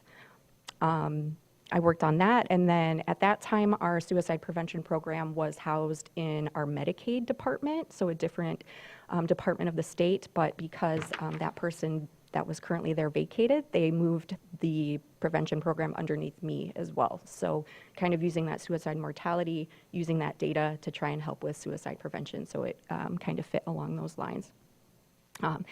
And then, as I mentioned, the last job that I had was at Maricopa County Department of Public Health, and I was working in climate and health. So initially it started off as all things climate related, but really started to focus down on heat. There are a lot of response to heat. As you can imagine, Phoenix has had a very hot few summers, and so that became a priority for the healthcare department. And I am here today because I want to advance my career and have a bigger impact that I can actually see. A lot of times in public health, we don't get to see the impact of the people that we serve. And I'm really drawn to this area. I love the water. I'm very outdoorsy. I like to hike. I like to do landscape photography, like to explore plants, animals, birds, everything. And I think this is a really great community where I can do all of those things. Thank you. Well, thank you for being here today, Ms. Bell. I'm going to start off. I think we're reversing. Can we start on the other end? Is that what we're doing? Certainly. Sure. You want to start, Commissioner Spence? Sure. What's the first question? Hi, welcome to Grand Traverse County. And my question is about governance experience. I'm asking what experience do you have working with local boards of health, county commissions, or other governing bodies? So with my work at Maricopa County Department of Public Health, we served a board of supervisors. And so all of the budgetary pieces, the contract pieces, all flowed through our board of supervisors. I was not directly responsible for reporting to them, but I was responsible for keeping my leadership aware of what was happening and asking for requests of the board of supervisors to extend the programming that we were doing at that time. I've been in the contracts in all of the pieces that go along with that. I also worked at the Board of Pharmacy, so we were a governing board ourselves. My section was less related to the actual licensing of individuals through the Board of Pharmacy or the pharmacies themselves, but it was more of the compliance for the prescription drug monitoring program. So pharmacies were statutorily required to report into the system on a daily basis. And so we had to monitor for compliance to ensure that pharmacies were reporting, and if they were not, then we needed to follow up and determine why that was happening, if it was a software glitch, or if they were just not reporting. And then we also worked with the other governing boards of prescribers, so the nursing board, the medical board, in terms of looking at, there's also statutes requiring prescribing guidelines, and so we were also looking at whether doctors were over-prescribing or prescribing more than they were supposed to be prescribing, and just kind of walking through that. It wasn't necessarily us that could do anything about it, but kind of presenting those cases as we are concerned about what is happening here. So really working with the other boards in terms of compliance for their own licensees. Thank you. Mr. Walter. My turn. Yes, thanks for being here and your interest in this position in Grand Traverse County. My question focuses on your leadership and team management. The question is, describe your leadership style and how you would manage a multidisciplinary public health team while maintaining morale during high-stress events. Yeah, I think I would describe my leadership style as flexible. I have had the opportunity to take some courses in situational leadership and transformational leadership, and I've really tried to incorporate that into my management style in terms of it's being flexible towards the people that you work with and the task that they're doing, because sometimes you might be an expert and you don't need mentorship or guidance on a particular subject, but you might be doing something that you normally don't do that you might need a little more guidance and a little more help with. So I think my style is flexible in that way. I think that I really want to build a team that trusts me, and so I am usually trying to be as open and communicative as I can and as transparent as I can, so that my colleagues, my employees trust me and trust that I trust them and empower them to do the job that I know they can do. I think showing respect and listening to my employees is really important, and that they listen to each other, and that we have a safe and respected space where people feel that they can express themselves and offer ideas. Sometimes they're innovative ideas that you would never think of, so really making space for that. And I think as we keep trying to build that camaraderie, I know I started different positions during COVID when we weren't all in the office, and that does make a challenge of really trying to be on each other's team, trying to understand. Sometimes emails don't have the context, really trying to build those teams, and I'm hoping that as we do that, we can continue to be open and help each other, even in times of uncertainty. And I think it's really important to be transparent when we can, because sometimes we just, like what is happening right now, we don't have all of the answers. We don't know where things are going. Everything is kind of up in the air, and that's very difficult.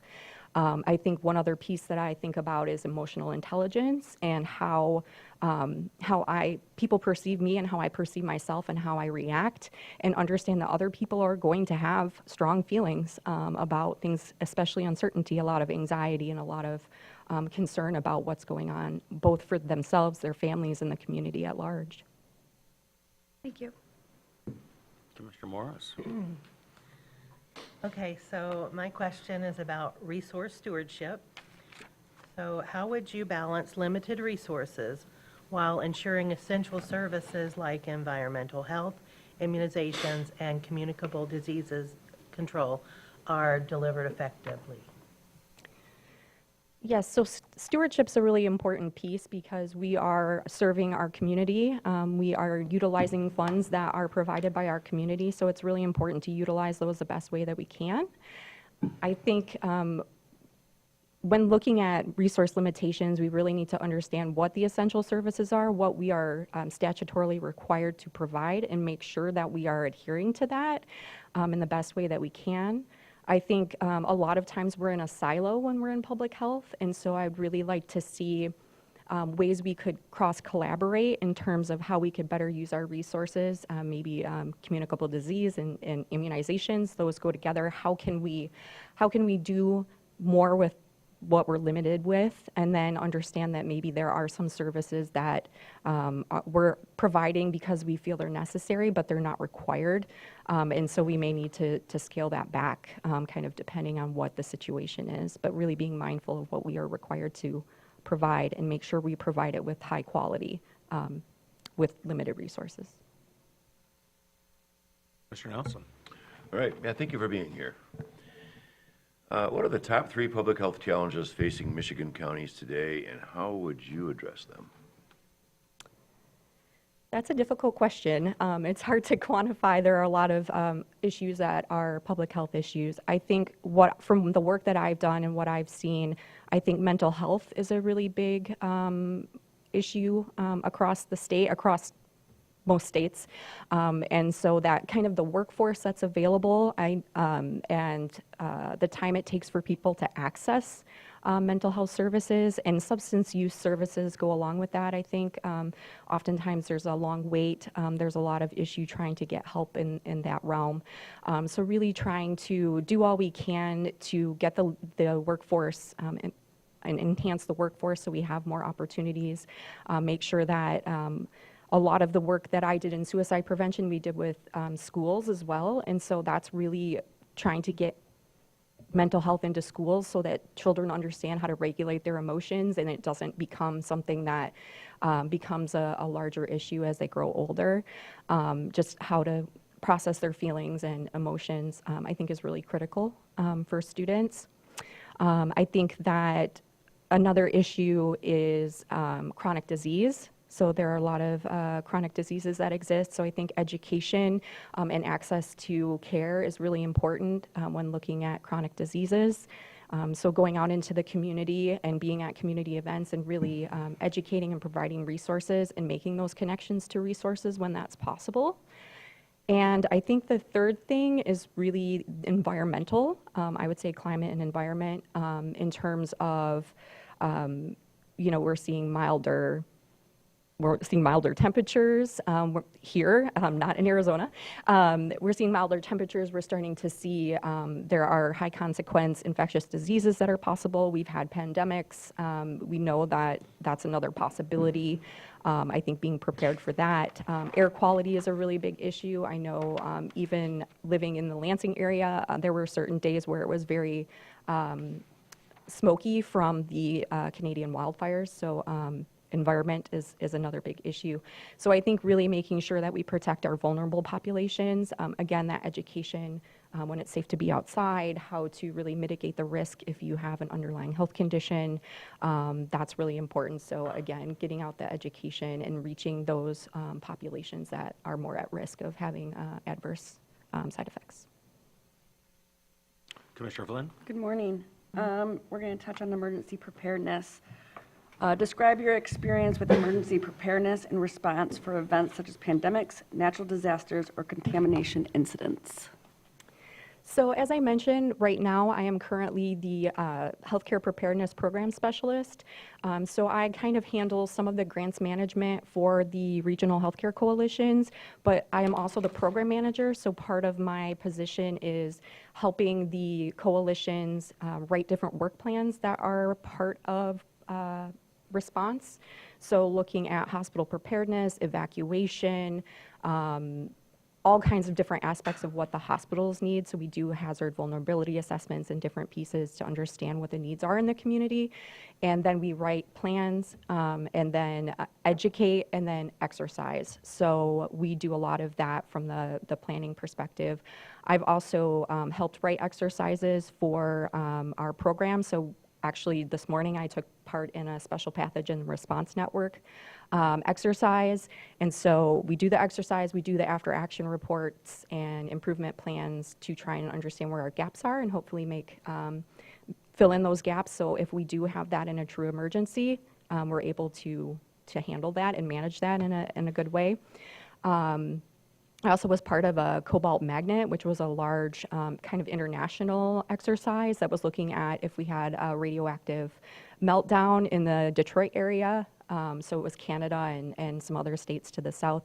A large exercise where there were thousands of people involved in terms of standing that up. We have a community health emergency check where we have an emergency operations system that stands up when we know there's something going on. It can be just an event, but it also could be we took part in the the ice storms that happened. So really supporting our partners, moving around oxygen trailers, different pieces that could be mobilized from our healthcare coalitions to help some of the hospitals that were out of power or needed additional pieces. So preparedness from that and response from that perspective. When I was working in Arizona in 2023, I mentioned we turned our attention toward heat. We initially were working with partners in a heat relief network, which is a really loose network of volunteer organizations, so faith-based organizations, other community-based organizations that kind of stand up when it's really hot outside. They offer water, they offer food, a place to rest. And so initially we were working with those partners as part of the climate and health perspective. And we were reallocated $4.5 million from our Board of Supervisors. It was moved from our Human Services Department to my department, to the Health Department, but under my purview. And so as we did that, we started putting out contracts to help support those communities using that fund. And then we also started purchasing a lot of different things like cooling towels and electrolytes and other pieces that were part of heat relief. And as we did this, and we had unexpected $4.5 million, we launched our Emergency Operations Center. So we did what we call a soft activation, where we started to kind of meet. And then we looked at how big the response was going to be, and then we decided that we needed to do a full emergency response, and a heat emergency was also declared by the governor as well. So she was very invested in heat relief as well.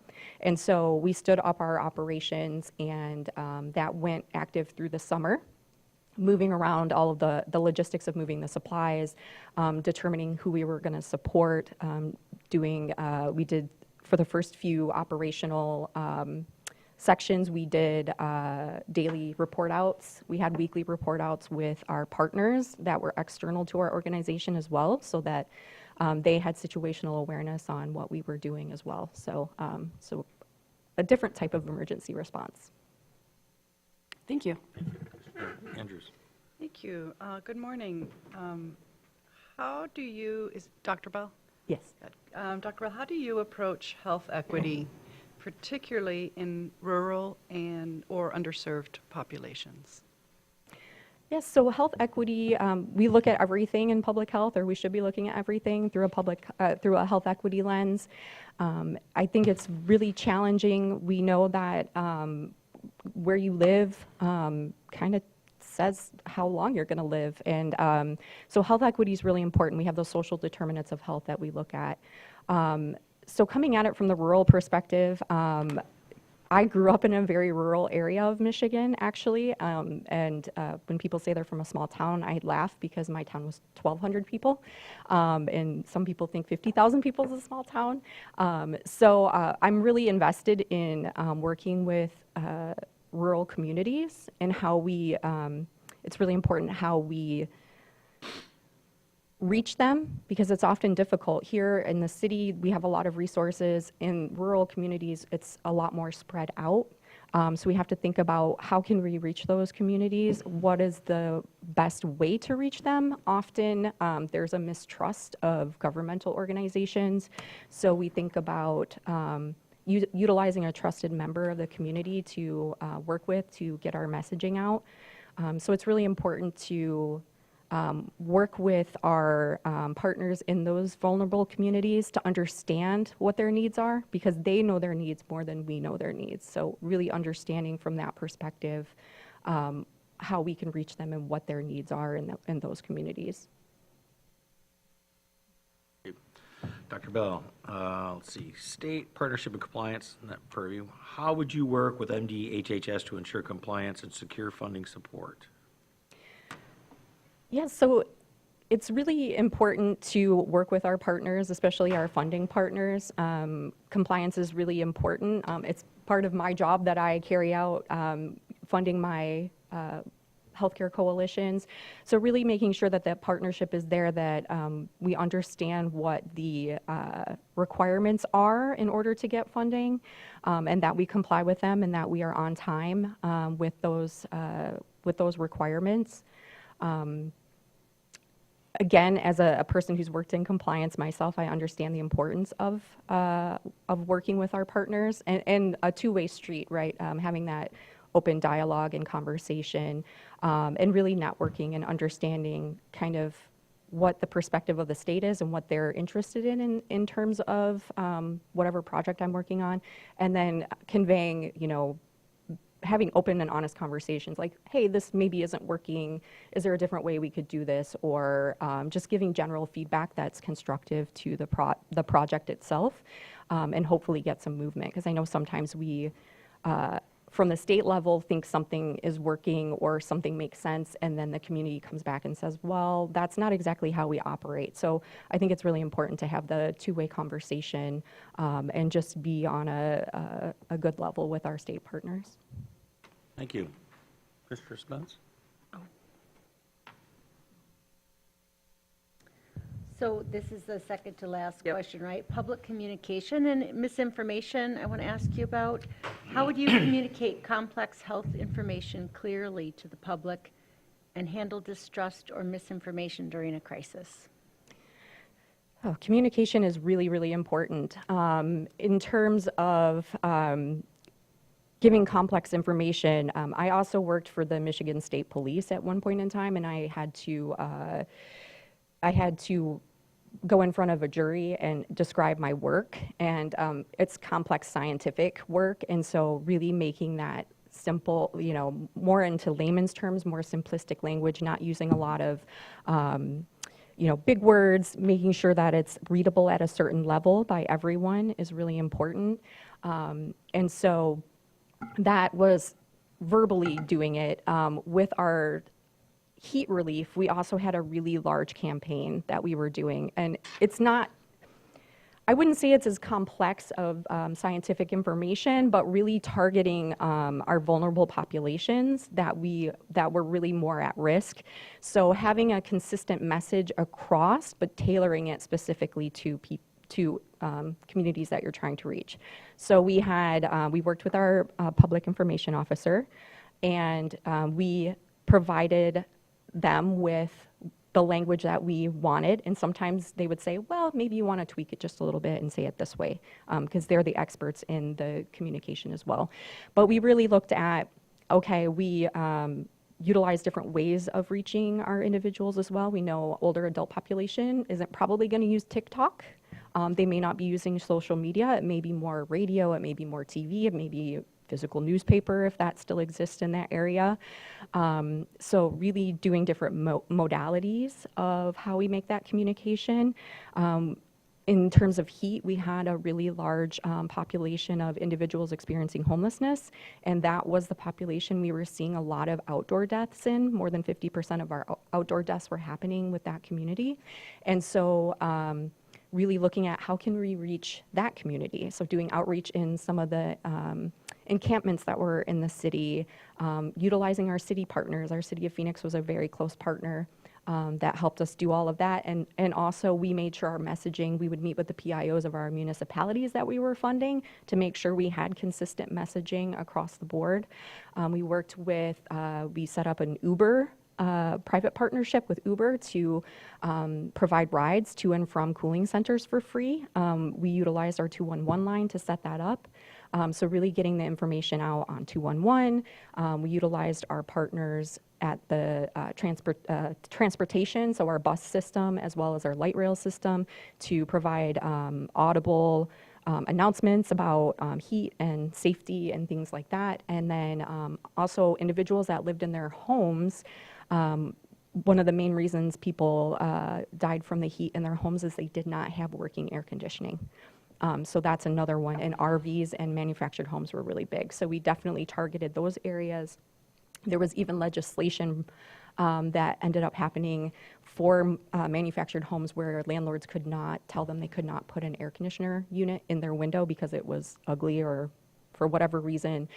So we made sure that that was a possibility and ended up getting passed too for safety. So really, again, just a broad array of ways to reach people, a broad array of utilizing different communication methods. And it's really important when we deal with misinformation. I think we saw this during COVID. We need to be the first people that come out and say this is the issue because we know people will get their information somewhere. And it should be us. And we should be credible. We should be first. We should be, telling them this is what we know, this is what we don't know. We have to be honest and transparent about it. So we continue to build that trust. We need to tell them what they can do to protect themselves and their families because understandably, there's anxiety around, really not understanding what's going on. And then showing respect for our populations that we're talking to. Thank you. Walter?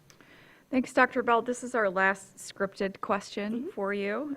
This has to do with looking forward.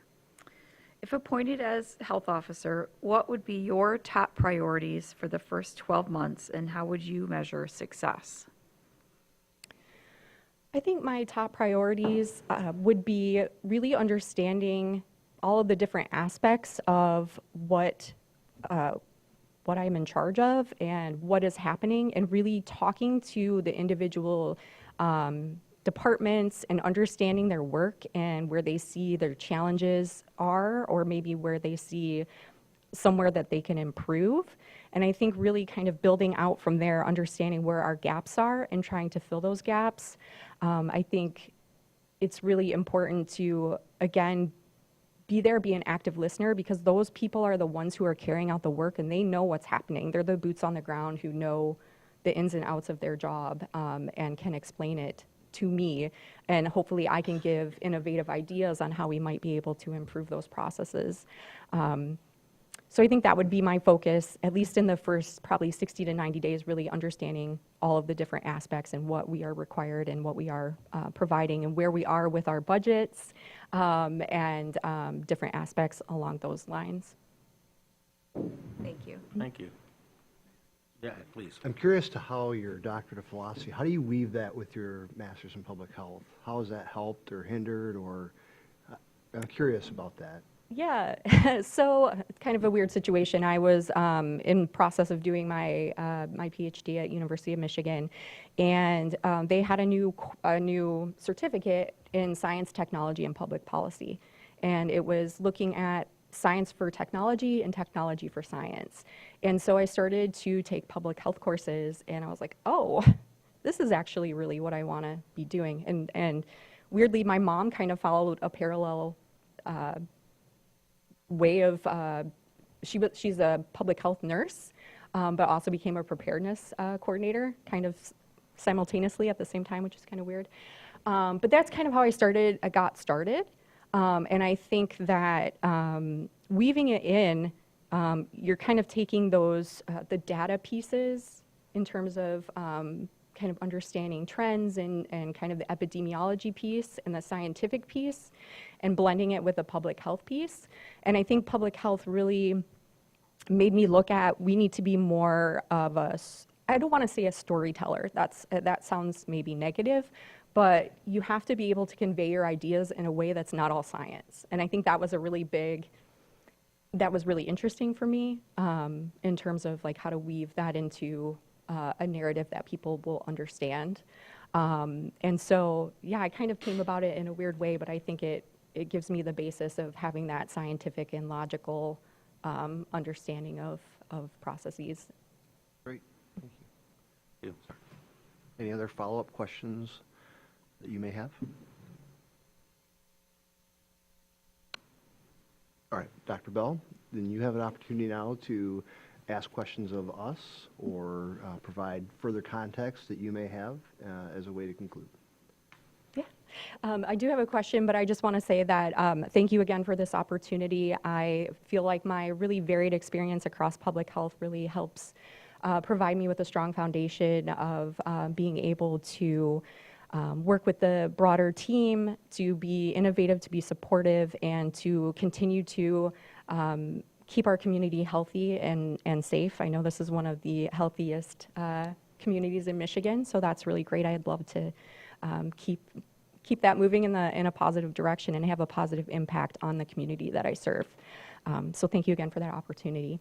My question is, and I don't know if we have time to do this for everyone, but I'm curious what people, I know you all represent different districts, what do you feel like is a main public health concern or just concern medically, or what are the concerns for your constituents within your districts? Is there anything specific that stands out? Go first. I've been approached by some constituents regarding the breast cancer rate in our community, and in particular in my district, and there's some apparently ongoing studies to that effect, and the potential for a public health campaign to encourage people to get mammograms more frequently. So that one comes to my mind just in a recent conversations, not necessarily the most important, more than others, but that's definitely one that has come up recently. Just go right down the line, folks. I would say, I think, like most of our districts, I think my constituents approach me mostly about mental health and substance use disorder. And what, like access within to their care, neighborhoods, or? within their communities, with worrisome about what their children see in our community, also within in the schools as well. To answer your question specifically, I haven't heard anything, or I don't feel that this is a district issue. The issues that we've dealt with and things I hear about are more area related, not by district. I'd say most of my constituents talk to me about mental health and substance use disorders. For example, how it affects my district. We have someone who, in a neighborhood, has people come in and pitch tents and live on their land, and they have a shower and potty tent, and everybody's on a well and septic in the neighborhood, and there might be a little bit of a mental health challenge in that situation, and so I hear a lot about that, and there are a lot of people that I hear from who have children with intellectually developmental disorders, and so those are the things that I hear about. Thank you. I would agree with all those. We hear about that a lot, in addition to the opioid crisis, and you may have seen this, but we recently went through a process that's just getting launched to share those funds with our community partners and with our own health department in terms of the settlement funds. So that's something that is on the minds of people. And then just having kids and connected with the schools. I think school safety and gun violence is a public health issue, is, guns the number one killer of children. Right now, that's on the minds of the parents I talk to. Yeah, I think Commissioner Nelson hit the nail on the head. It's kind of a countywide issue. We're all facing the same things as everyone has expressed. I want to add to that food insecurity. About 40% of our students are on assisted food assistance in the school, in our public school system.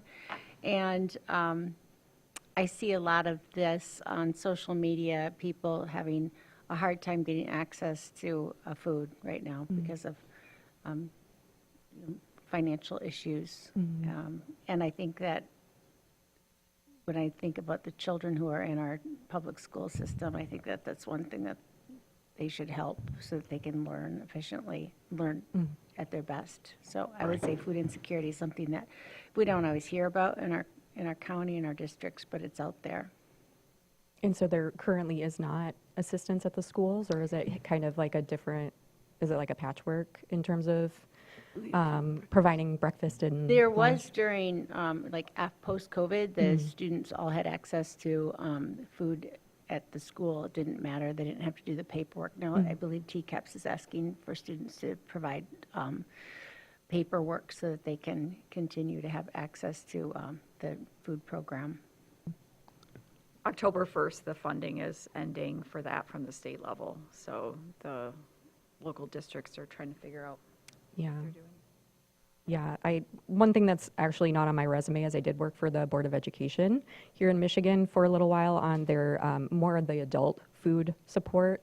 And a lot of that was going away at the time as well in terms of being able to provide food for food banks and other locations to distribute weekly. So I can appreciate the concern there, especially for children. Well, that was a really good question. I want to say thanks for asking us that. It's a good opportunity for us to all reflect and share with you what we think issues are in the county. Thank you. Yeah, access to mental health care has been a significant issue for us. We do have, our health department has programming within the schools currently, as described a minute ago, and this board has taken significant efforts to make sure that they can do what they can do to tackle a mental health crisis, and they have provided millions of dollars to programming and to brick and mortar activities to address the social and mental health care of our constituents in our community, actually regionally based, because Munson is a regional hospital system. We've partnered with Munson Medical Center and Northern Lakes Community Mental Health to provide those services in various ways. So, thank you. Any more follow-up questions for Dr. Bell? I have a quick one. You mentioned that ours is one of the healthiest areas. Can you elaborate on that? What statistics and what metrics you're referring to? I don't know that I saw statistics. I think it's on the website as being the healthiest community in Michigan. I'm not sure, what the resources are that went into that statement. We have a lot of great outdoor recreational Yes, activities. I know. I was looking at all the trails as I was driving up. Yes, so Wishing I had more time. We also do a National Research Center study every other year, and what the respondents say is very supportive of the fact that we do have significant recreational activities, access to green spaces, access to forestry, and other natural resources, and it's rated very highly in our survey. So we do embrace that. In fact, we tagline it, a grand place to live, work, and play. Right. And so, yeah, that's probably part of that. Yeah, and you keep it going through the winter, too. It's not We just do. summer activities. It's, winter when we tend to go a little more dormant. Yeah, we like our 3 1/4 seasons that we have. It used to be a full 4 seasons. We're not quite there yet, but hopefully you can get back to it. Come on. I love the snow. I love the snow, too. It's Ice fishing. It just needs to come back. Oh, I see. I Yes, here last right. winter, it was great skiing. Last winter was great. It's short, though. I know what you're saying. Yeah. I agree. I don't have any further questions. Great. So thank you very much. Thank Dr. you. Bell. This board is going to hear 3 candidates today. The interviews are mirroring each other as we go. And once this board concludes this morning's interviews, I would expect some direction from them. And I'll be reaching right back out to you as soon as I can to provide you an update on that direction. Okay, great. Thank you so much. Thank you. Thank you. Have a good day. Yep. Welcome if you got them.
She'd just keep on doing the back.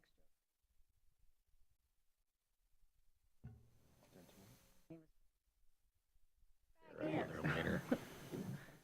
Oh, nothing.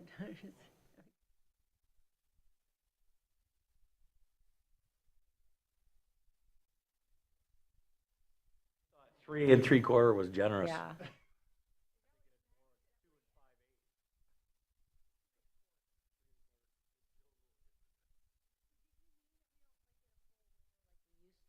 Yeah.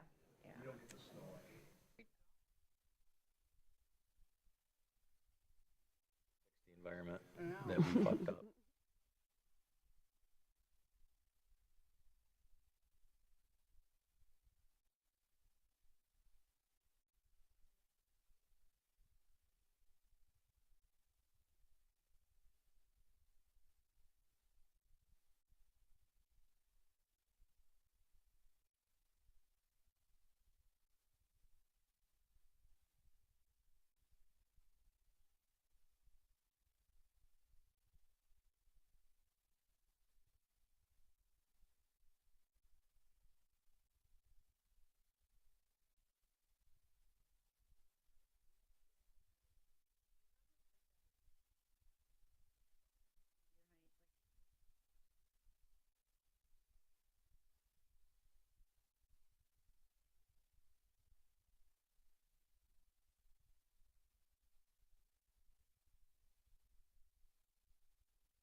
Of animal husband.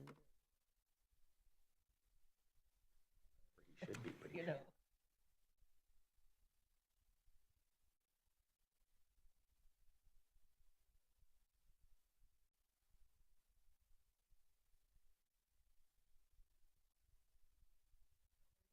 Three.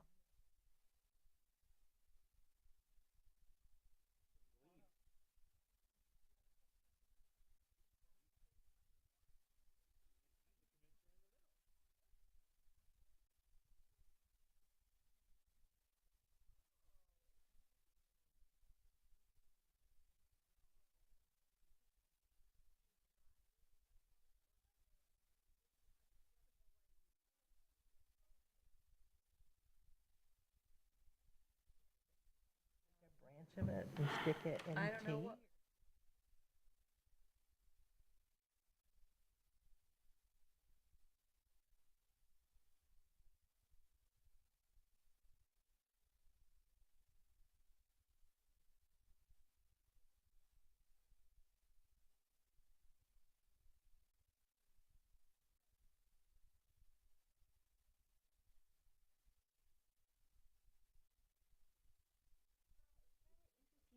Aftertaste to it. I could pick up.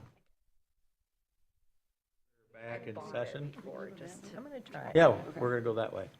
Okay, hearing. All right. Mr. Elger. Mr. Rifle, would you please introduce the next candidate? Introducing your final candidate, who you guys are all familiar with, Mr. Mike Leahy. Good morning, Mr. Leahy. Good morning. Thank So, you, Chris. order of operations, so you know what to expect. We have a number of questions that have been asked to each candidate. Depending on your answers to those questions, the board, any commissioner may ask a follow-up question. Once we get through those questions, we will have an opportunity for you to ask questions or to have open dialogue with the Board of Commissioners on topics that you feel are important. And then we'll conclude the interview and move forward. Okay. Why don't you start with giving us a overview of your experience and what brings you to Grand Traverse County? Yeah. So I tried to put some slides together, but they didn't make the packet. So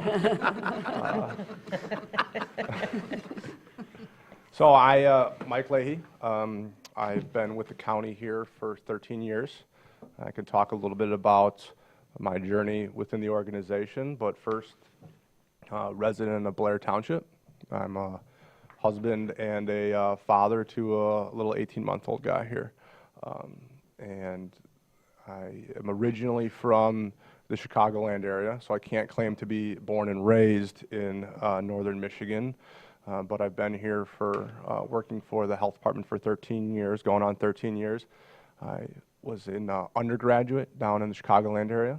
I was fortunate to play a sport in college. I played football there. I think a lot of my leadership skills kind of derive from some of those rudimentary experiences. I attended graduate school in a larger university in Columbus, Ohio.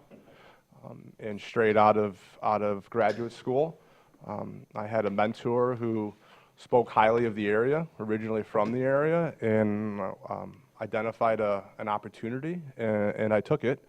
The place was, it was February, so it was completely full of snow and ice, and I had no idea what to expect, but it was a great opportunity, and I really value those steps because it's put me here in front of you all.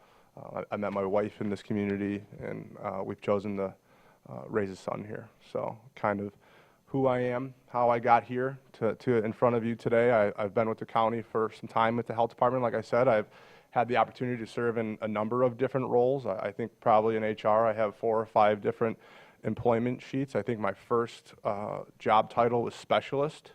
I moved on to a coordinator, manager, director. I spent a handful of years as the deputy health officer here in Grand Traverse County. I spent some time in the interim role, and here I stand in front of you today applying for the health officer position. So.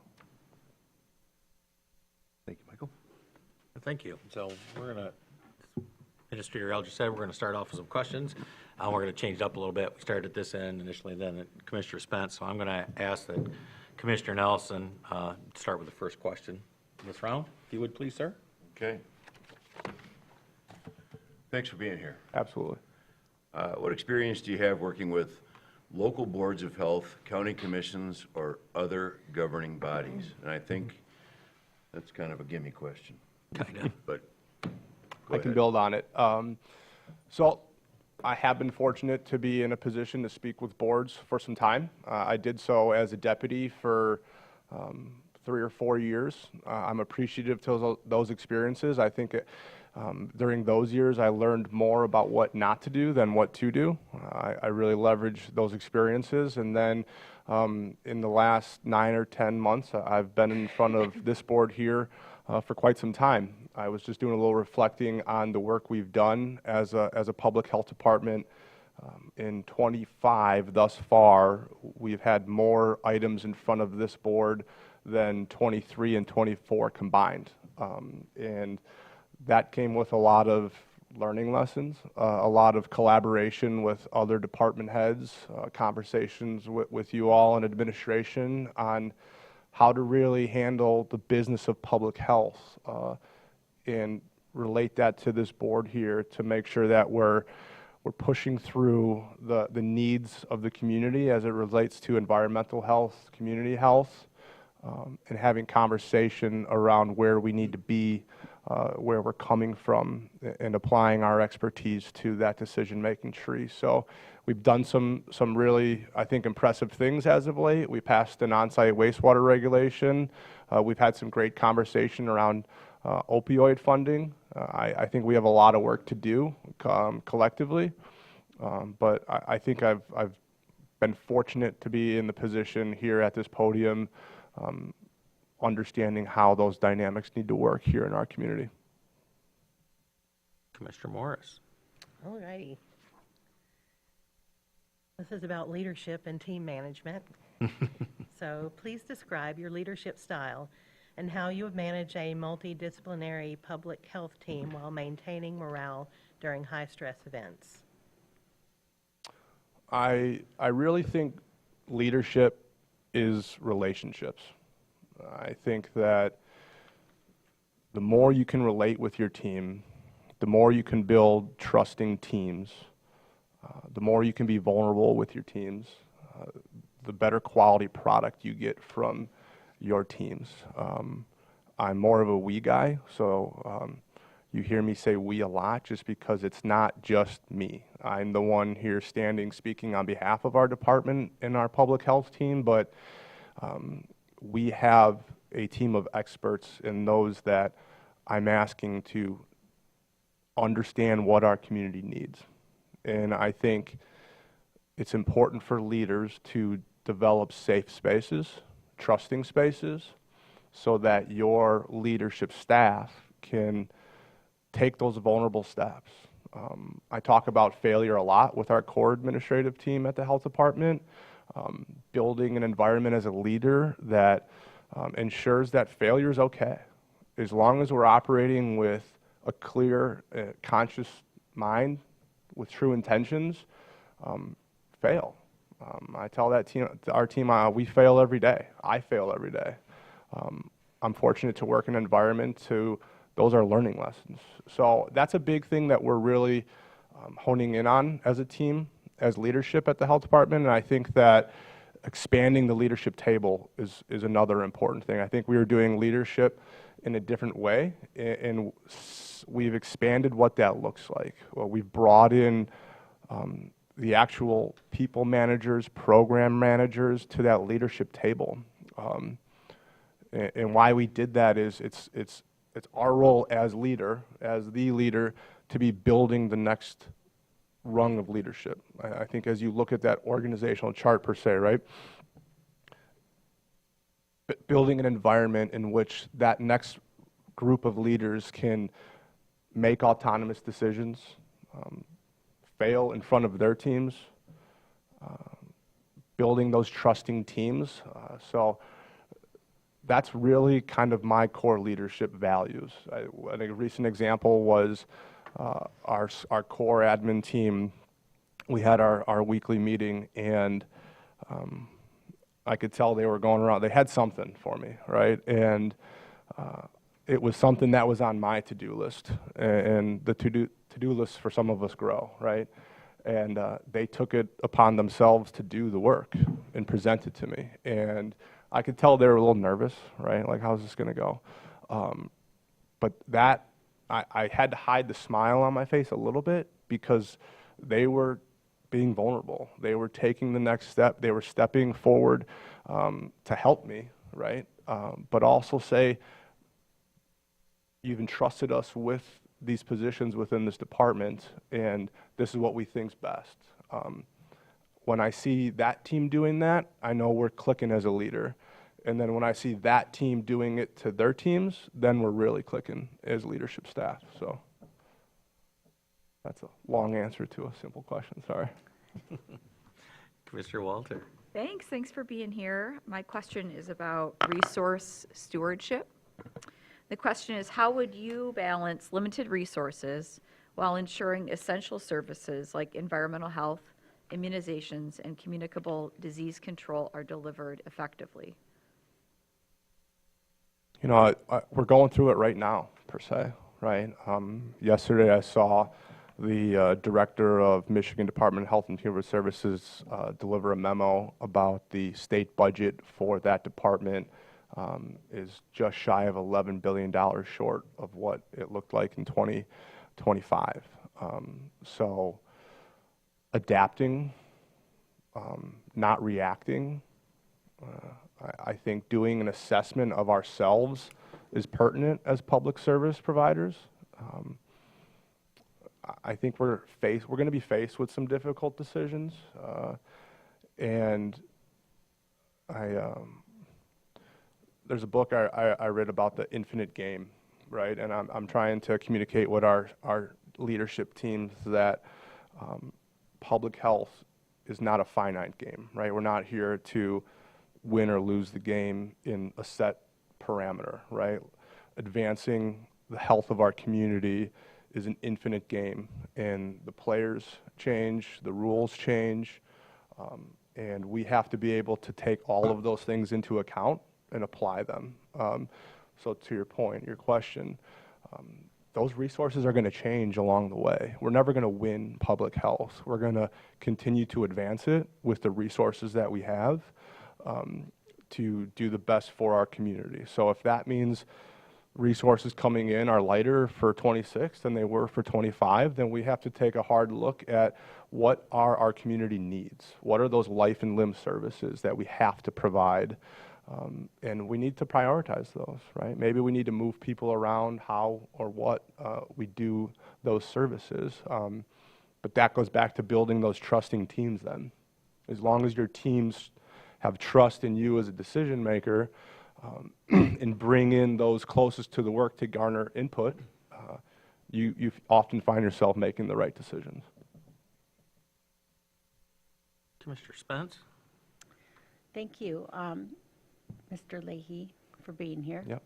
Michigan's current challenges, that's my question to you. What are the top 3 public health challenges that are facing Michigan counties today, and how would you address them? I think the first one is just in relation to our community. The 13 years I've spent here, I've seen this community completely kind of change who we are, what we are, and how we do business and provide service. I think the last couple of years brought an influx of people to our communities. It's a beautiful place to live and work. So with that, you know, concern is, I don't know if I want to use the word concern, but that ever-evolving gap, I think, in our community. Again, I use the word fortunate because some of us, we are fortunate to be standing or sitting in positions, but not everyone in our community has all of those opportunities. And my concern is, as we grow, those gaps will only broaden a bit. And are we positioned well to fill in those gaps, catch people where they need the services? So I think we have a unique challenge here in Grand Traverse County when it comes to public health. I think the second is just kind of that infinite game mentality of the changing political and financial landscape. I think that those parameters are always going to change. And how do we build sustainable program and be there for the community? That's something that I think is always going to threaten communities. And I think as long as you have the right people in place, you're well positioned to manage that. You asked for 3, right? Yes, Yeah. please. I think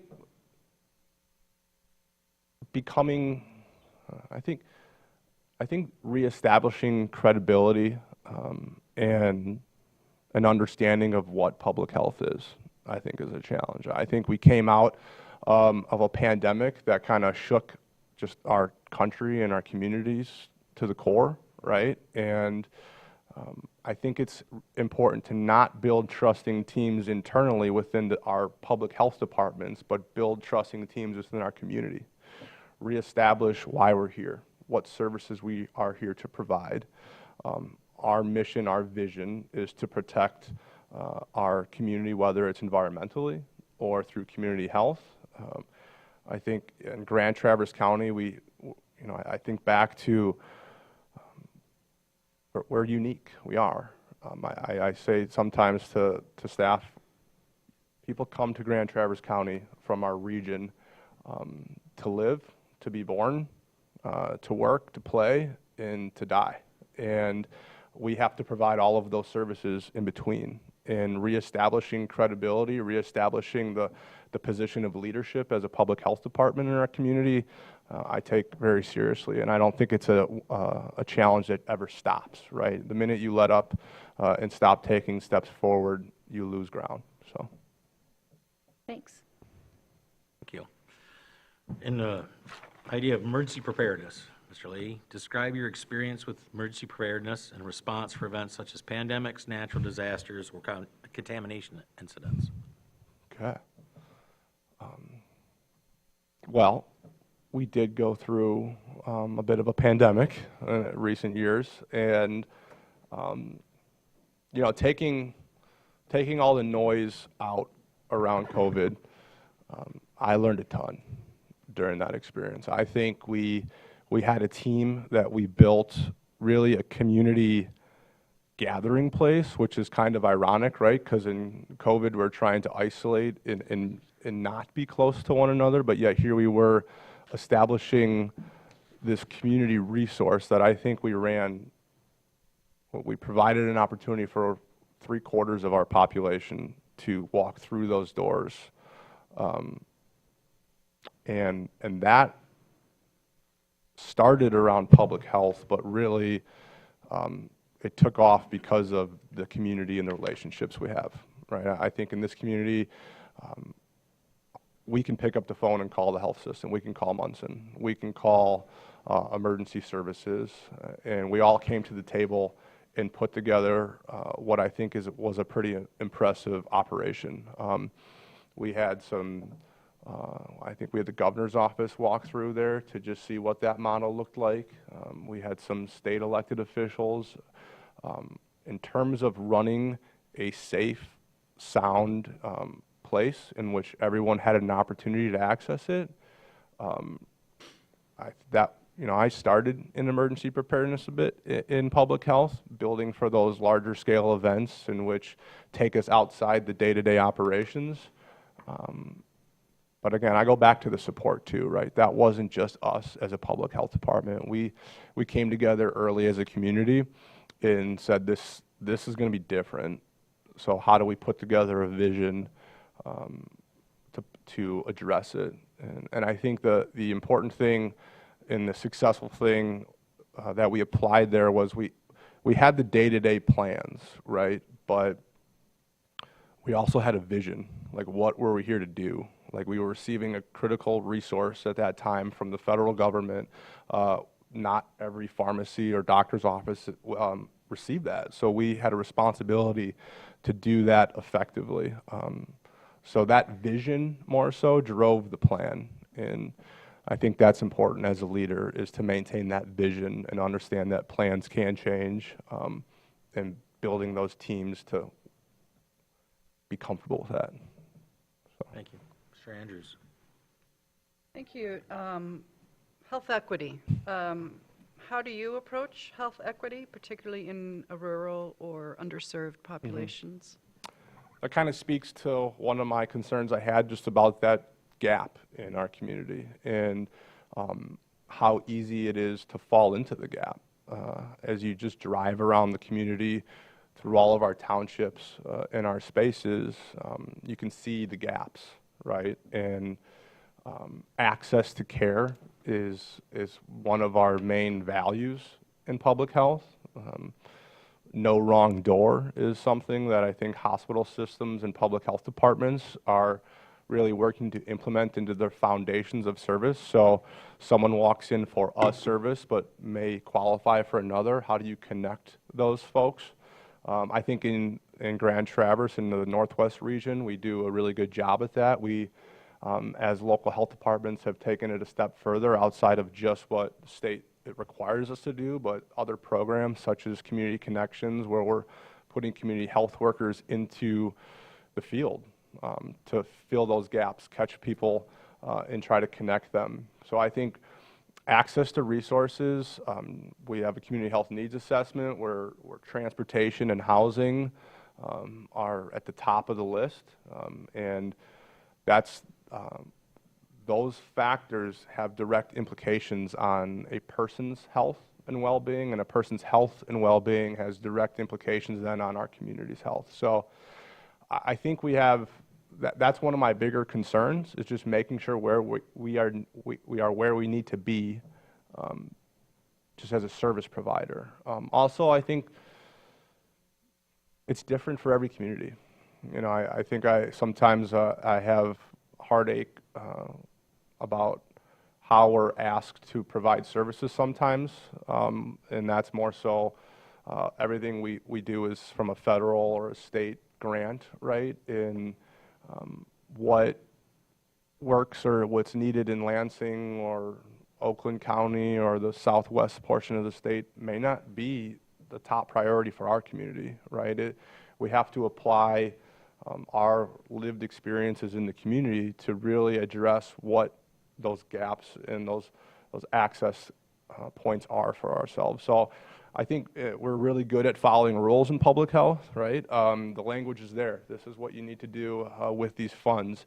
And I think taking it a step further and applying just your cognitive approach to it, yeah, but this is really where the need is. And asking the questions, whether it's to the state partners, the federal partners, understand what you're asking for us to do here, but locally, it looks a little differently here. So can this be applicable? I think it's really important to, especially when you're talking about resources maybe limited, you really need to be having those conversations with your leadership staff. What I've learned is our state partners, they're there to have a conversation. They recognize the importance of these services. They want to see them in every community across the state. So I feel that's a relationship that if you're operating with true intention, with your community in mind, they're ready to have a conversation with you about it. Mr. Flynn. State partnership and compliance. How would you work with the Michigan Department of Health and Human Services to ensure compliance and secure funding support? So we work really well with MDHHS. I think Laura and Molly were here a few weeks ago for some accreditation presentations. That's a phone call away, and I value that relationship just with MDHHS leadership and being able to pick up the phone and say, hey, here in this chatter, is there any legitimacy behind it? That's an important relationship because we have so many different teams performing so many different services in the community that they all have their groups, right? They all have their, whether it's maternal child health, whether it's immunization, CD, environmental health, they all have their state groups that they're logging into, whether it's monthly or weekly, to hear what's coming down that we need to prepare for. It's another thing I have a love-hate relationship with, right? So sometimes you'll hear things from those groups, and you'll have someone come to you and say, hey, I heard this. I heard this position's getting eliminated or funding's getting, you're often sometimes caught on your heels like, come again? I haven't heard that yet. So having those relationships with state health administration of, hey, you know, is there any legitimacy here? You know, is there anything I need to be concerned about or changes that I need to be ready to address? You know, so that is a key relationship. I think we go through this accreditation process. A lot of that accreditation process, those accreditors are previous local public health officials who have been there and done that, understand what it means to take the work from the paper and actually apply it to the work. So a lot of times we know those accreditors, right? And they stick to the book, they stick to the script, but they understand what it means to deliver services in a local community. So I think having that strong collaborative relationship, and it's not just the MDHHS. We receive grants from the Department of Ed and pass-through funds. WIC receives funds through the Department of Agriculture. So every month, health officers have a phone call with state public health officials, local public health officials, and those other departments, whether it's LARA or Department of Ag, Department of Ed. Nothing happens in a vacuum when you're talking about service providing, so. Thank you. Commissioner Nelson. Thanks for being here. Yep.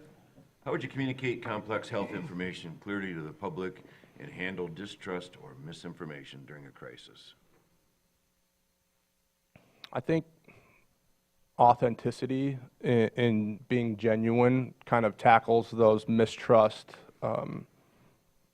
factors that can come into play there. I think being transparent and proactive with messaging is important.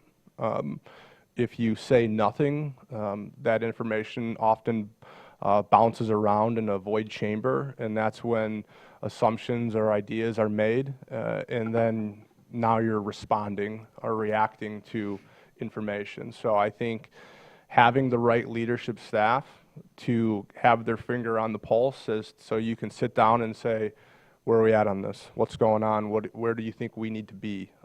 Is a critical piece. You're hearing from those closest to the work. And then being forward on it, I think, is important. And if you don't know, that's okay to say at this time, we don't have that information. I think I say that a lot right now to our staff, right? When the state budget's still not complete, there's work still being done in DC.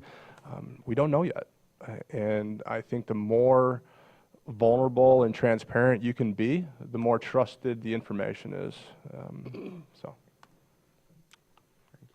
Mr. Morris. Okay, final question. You can go. Oh. If appointed as health officer, what would be your top priorities for the first 12 months, and how would you measure success? I think a top priority, I think one that we're already really working on, is refocusing on why we're here, on our vision and mission as a local public health department and the services we're here to provide. And I think coming out of a pandemic, we did a really good job of doing public health really well in our four walls. And while that's fantastic, and we have teams that do a fantastic job at that, our community's health also is out there in the community. So bringing those services to the community, the most vulnerable. Our community health needs assessment says transportation is the second biggest issue of our community. So to expect every community member who needs services to be able to drive to our department, I think is missing the mark. So that's something we've already started, and I'm very proud of the leadership teams that we have in place who are already putting that practice into place. I think public health is kind of at an inflection point right now, just as a nation, as to what we're here to do and how we're to do it. So reestablishing those core values as a department, I think, are important, not just for the community, but also for your own teams. Reestablishing why they're in the position they're there and the value they bring to not just your health department, your team, but then to the community. That leadership, I think, is something that we're really going to leverage and would need to continue to grow.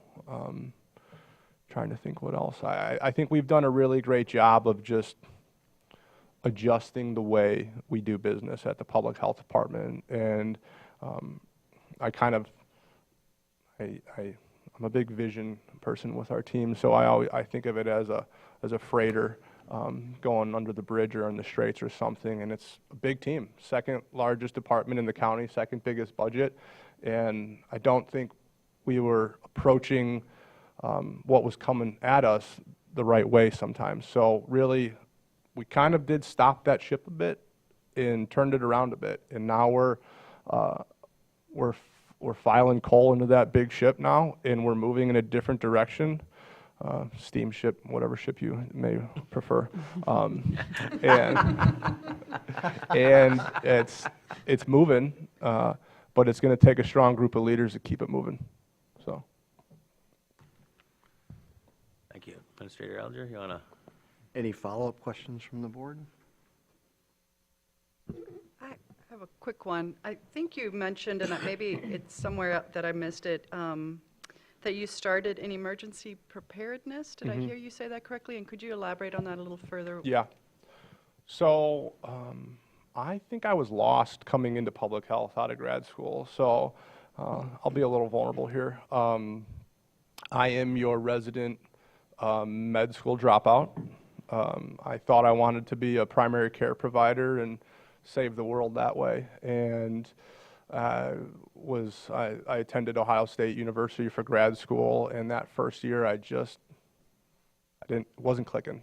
I think I realized pretty quickly that you're not the smartest guy in the room anymore, and there were some very humbling experiences there, and I was ready to throw the towel in. I was ready to just walk away from graduate school, and I was fortunate to be connected just in the universe with a dean of health sciences there who wasn't going to let me do that. And while medicine in practice may not be my calling, we sat and talked about health policy, about implementation of health practice into communities. I think he was, hindsight, grooming me to be some medical system administrator, and I think life just took a different path. And I got into public health with an environmental health and health policy background. And I was just looking to start. I wanted to just get into a local health department. I probably had ambitions at that time to go on to some federal agency and make changes at that level, but I found myself here, and that was a foot in the door in which I learned how to do public health preparedness. So I was able to really get ingrained with every service at our health department. So how do you keep your services running during an emergency, whether that's in the field and environmentally, whether that's providing immunization clinics or doing food inspections, or communicable disease investigation. I spent a number of years at that level spending time with those programs, really understanding what they did, how they did the work, and what were kind of those life and limb services that you need to maintain during those critical events. From there, it just kind of grew positionally with opportunity in the department. Any more questions or comments for Mr. Leahy? Commissioner Nelson. I have a statement that I don't think you should respond to, but I understand you're from the Chicagoland area. I didn't know that before, so I just want to say, go Bears. Ouch. Thank you. I needed that right now. Well put, Commissioner Nelson. Thank you. Very well put. I don't get it. We'll explain it to you in a minute. Any more comments or questions for Mr. Leahy? Administrator Eldridge, do you have any questions? I noticed that Commissioner Flynn moved away, so lightning strike didn't occur. Yeah, I definitely stopped watching that game at halftime. So, Mr. Leahy, that concludes the questions that we have of you. You have an opportunity now to ask questions of the board or provide additional information that you feel relevant to the circumstance, or just as a way of closing the interview. Well, I'm not going to ask about employment and opportunity and all of that. 13 years, I have a pretty good idea. Vision of this board for public health and kind of that top level conversation, leadership direction. I know we've had a lot of opportunities leading up to this, but I always like to take advantage of opportunities to hear from you all on what our priorities and where we need to be as we address our community's health. Commissioner Walter. Just wanted to share, thanks for that question, that I see our health department partnering well with other entities and with programs to try to expand the reach and leverage the resources we have. And I do have concerns about state and federal funding, like everybody. I think what the uncertainty around it, how are we going to meet the needs of our community? So I'll just give you an opportunity to share your vision around that, knowing probably not going to be any increases anyway, and everything's getting more expensive. So at the very least, just share what your vision is for that kind of environment. It kind of goes back to the vision and reestablishing within our teams the understanding as to why we're here.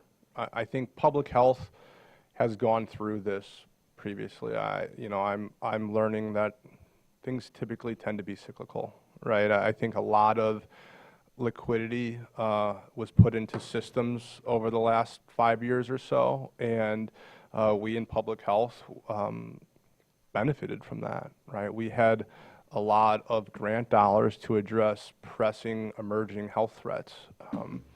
When times get tough, right? When legislatures start looking for funds for roads or bridges or other maybe public safety or schools.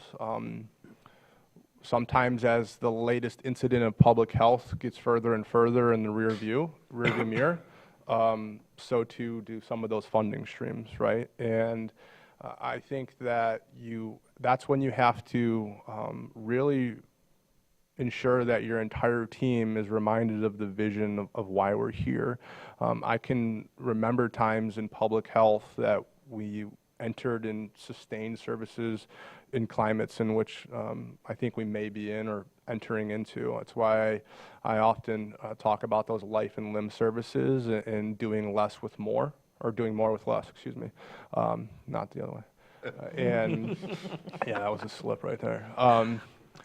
I think that's really important, and you often have to remind your teams of that, right? Because that's kind of that finite game of the two, the infinite and the finite, right? I'm not asking our entire team to have that infinite mindset, right? Because sometimes it's a quick mission for that week or that month or that budget year. This is the goal, achieve it. And before, maybe they had all these resources to do that, and now we're asking them to do that with less. And but that's that infinite game, right? You have to manage through. That's when the parameters change, the rules change, and you can't deviate too much from your vision or your process as a department. I'm confident that, we were here a long time before me ever arriving here. We'll be here a long time after. Our community's health is not going to drop off as a concern to be addressed in just managing those changing circumstances with the responsibility and the grace that is asked of us, and doing your best, right? It's where I try to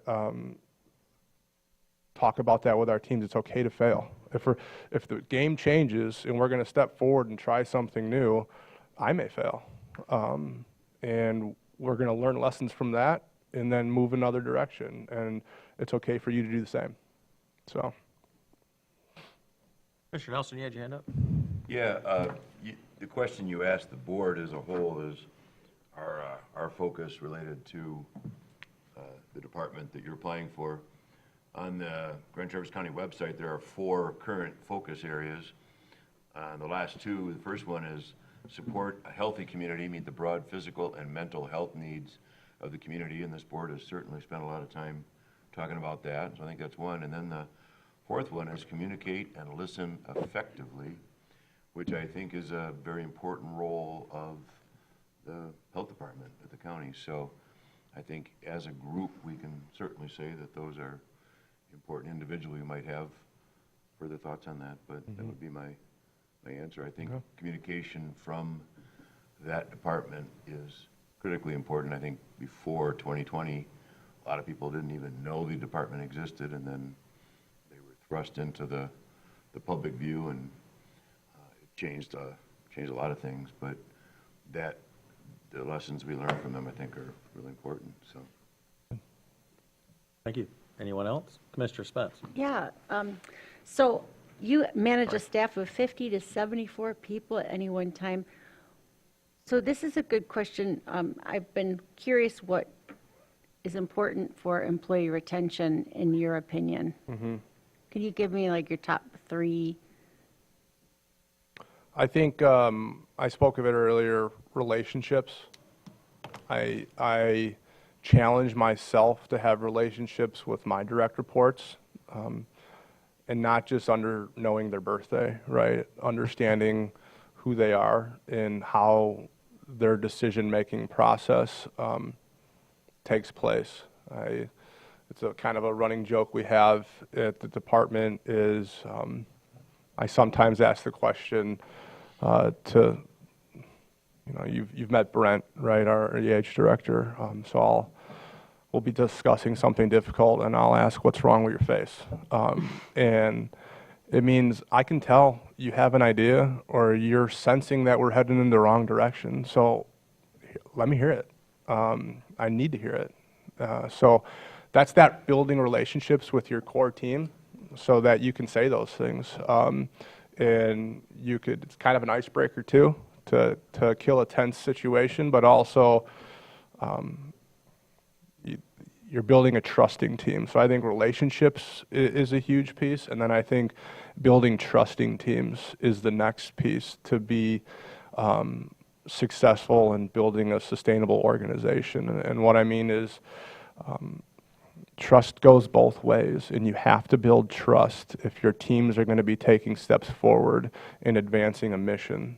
The more trusting your team is of one another, the more willing they are to take a step forward and do the work and advance the work you're asking them to do. So if you're not building trusting teams, you may have some turnover there, right? People don't feel trusted. They don't feel like they're working in an environment where they could make decisions autonomously based off the work we've asked them to do.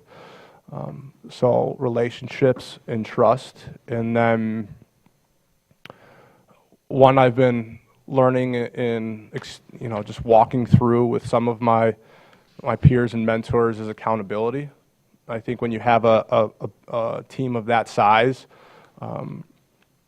accountability doesn't always have to look like, a supervisor laying into an employee, right, about something. It's about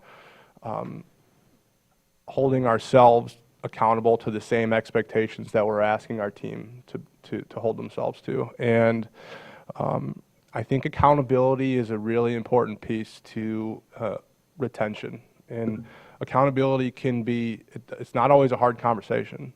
It's about going back to then the relationships that you have.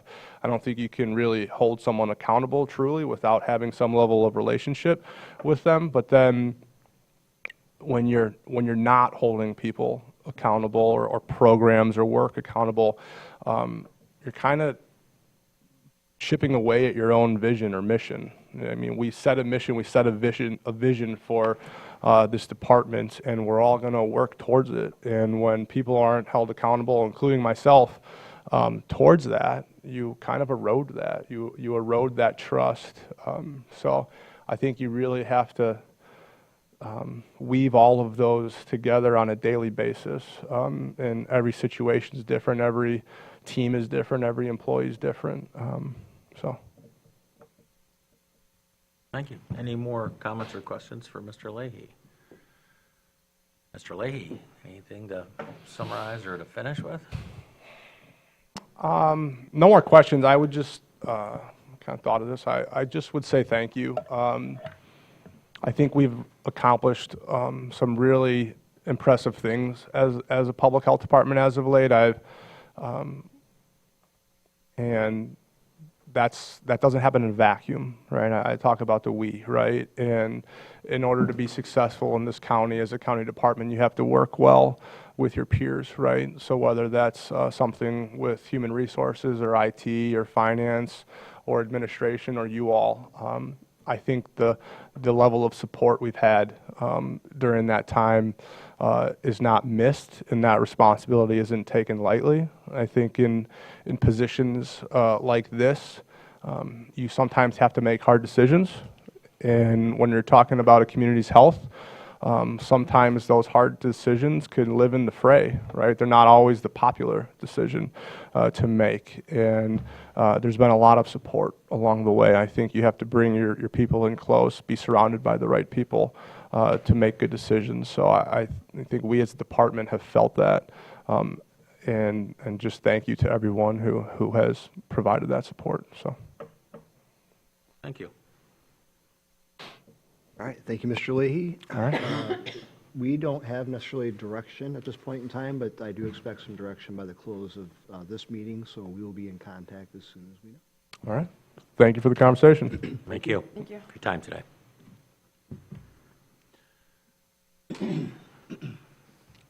So I'll wait till we kick him out. Do you have anything you'd like to add? Certainly. So we are fortunate to have 3 good candidates. Those candidates were vetted by DHHS. You met them, Laura and Molly, that were here.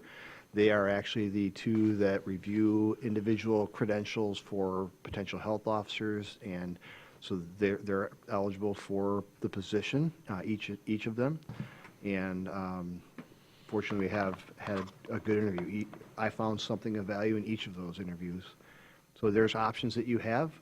You can discuss the interviews individually. You can discuss the interviews collectively.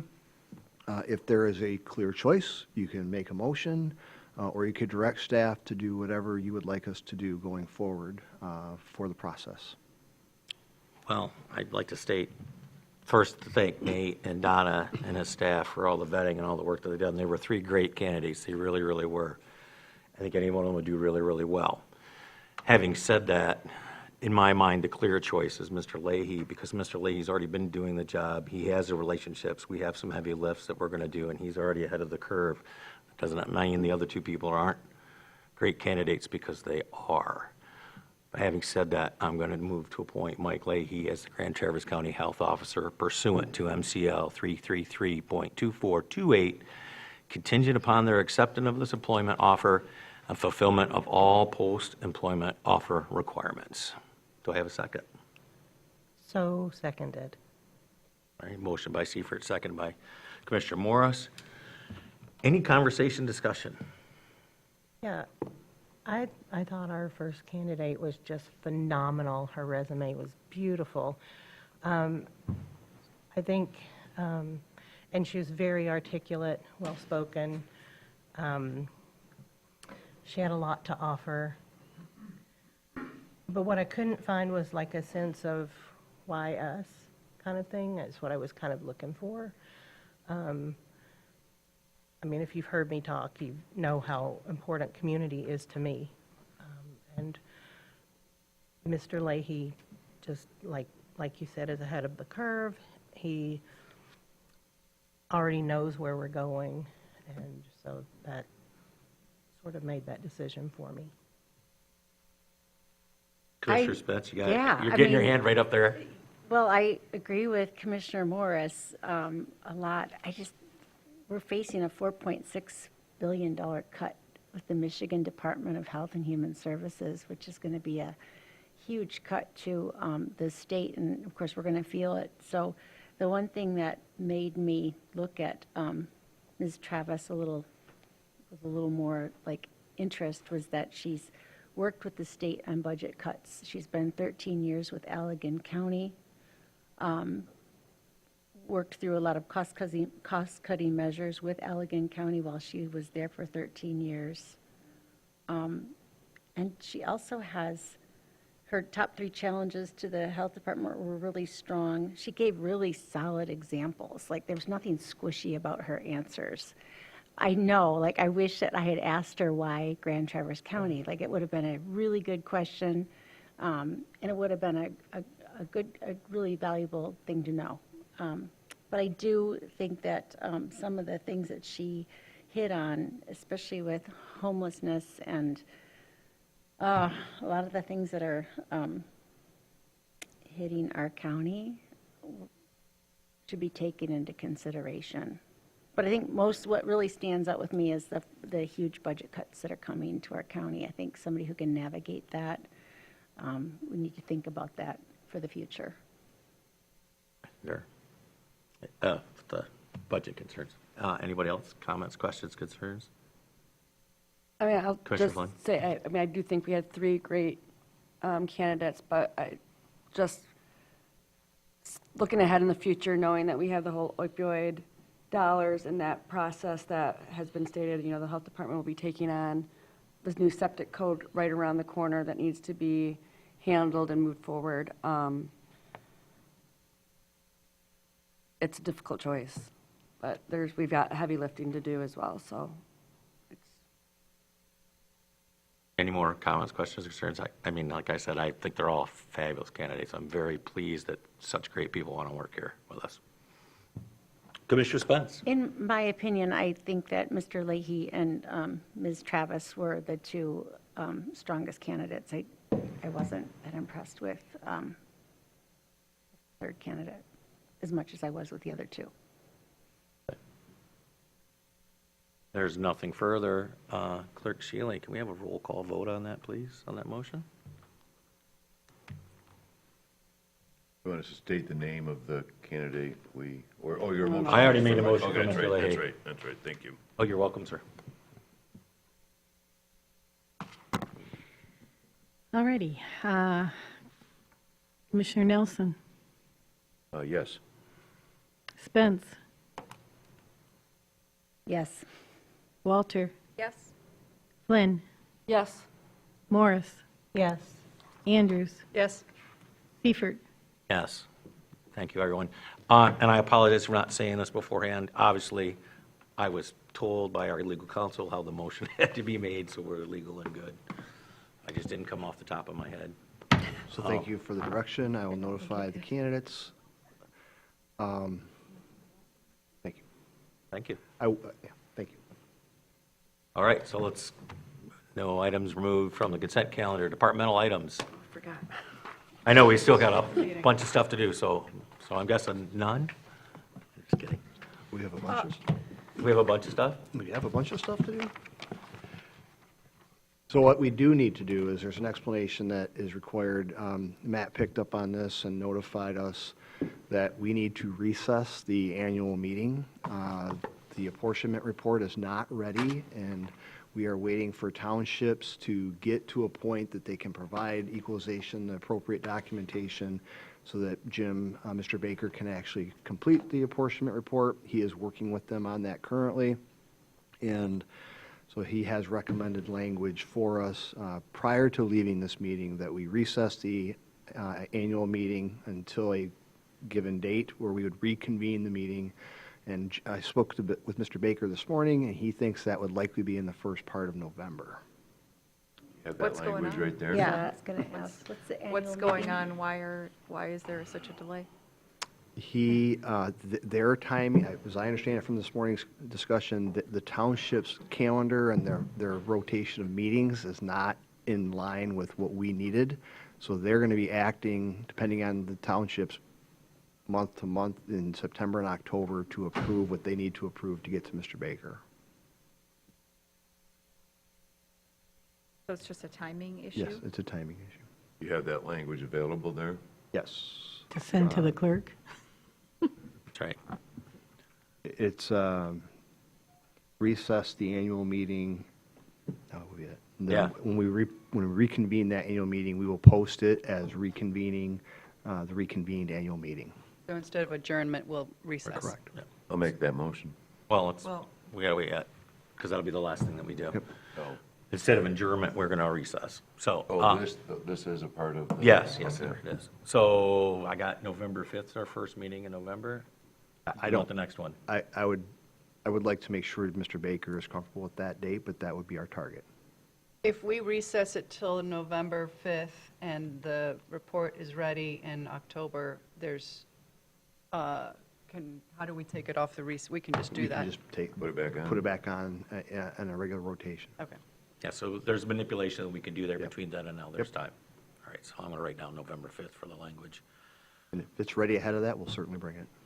Thank you for that, Mr. Erlinger. So unfinished business, anybody?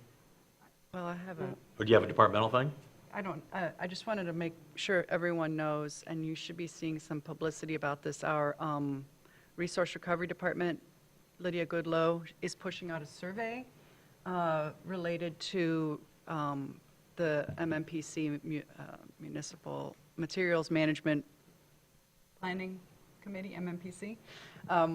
That's the statewide program that we have a couple of years to develop a new plan for waste management. As you may recall, we're doing this as a three counties. We've joined with Leelanau and Benzie to do this, and one of the first steps we did after we hired a consultant is we're trying to get as much input as we possibly can.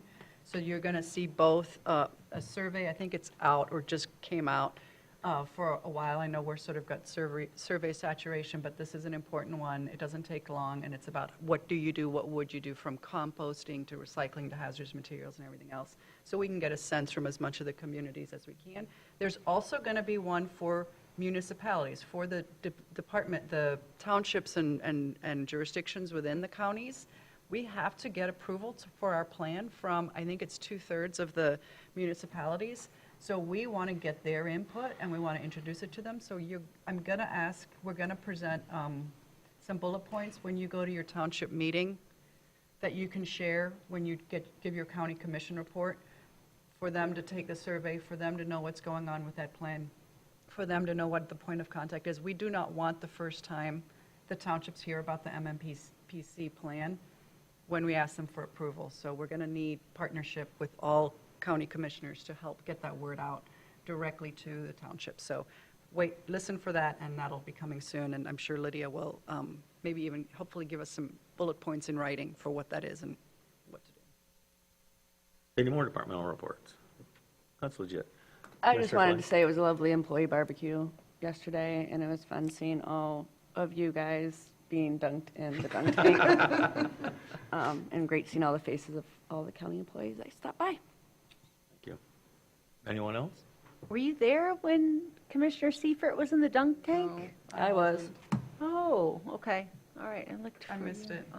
I just saw the Just judge. let the record reflect that Commissioner Spence was the first one up when I was in the dunk tank, standing arm in arm with my wife.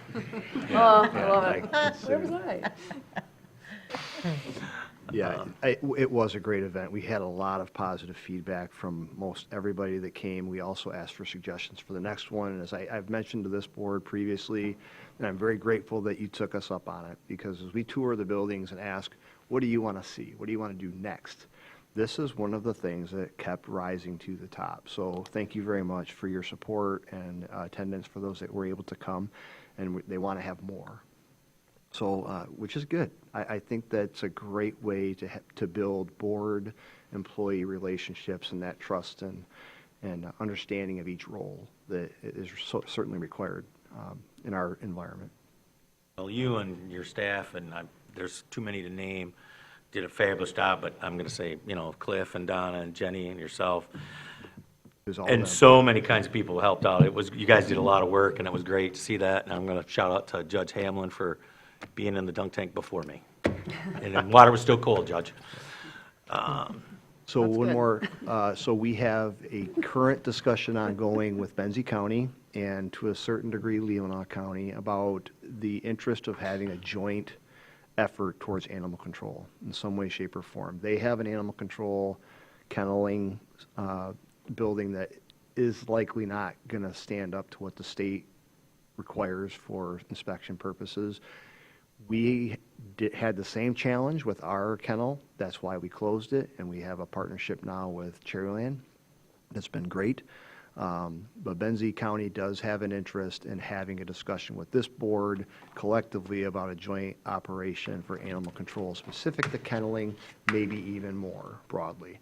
So we have an existing animal control ad hoc, and they have created an ad hoc, and then we are trying to get those two ad hocs to meet collectively at some point in the near future to kind of kick that discussion off. Who's on that ad hoc? Myself and Commissioner Walter, I believe. Is that just the two? I think I'm there Were you too. on that too? It's been a minute since we got together, but I think you're right. Would it be useful for us to expand the scope of that ad hoc through a motion now, or do you, It was already included in the motion. to consider a joint process with Benzie? I doubt it. Yeah, it was. It was part of a conversation that we had, and that was part of that. I'm To glad you explore brought options it- for future kenneling. Yeah, I'm glad you brought it up because that was from the May 7th meeting. I saw that in some old minutes, and it's been since then. And also, the animal control officer yesterday told me that they have like 12 kennel capacity, like that's what they're contracted with Cherryland Humane, and they're beyond capacity, like it's not enough, so. Consistently beyond capacity. Yeah, and it's interesting that you brought it up today because I just was talking to him yesterday at the barbecue. I So don't thank you. remember the language of the creation of it, but I You got don't, it. our first meeting, we mostly were talking about the outdated ordinance, and that was really our focus. The And motion that's- is create an ad hoc committee to include Seifert, Welter, and Morris to look at animal control issues. The Sheriff's Office, Health Department, Prosecuting Attorney, Cherryland Humane Society, and Civil Council will be invited to participate in the meetings, and it carried. So that's pretty Broad. So it sounds like we don't need to. You're welcome. Well, it didn't specifically say, but you made the motion, so you probably had an idea of what it.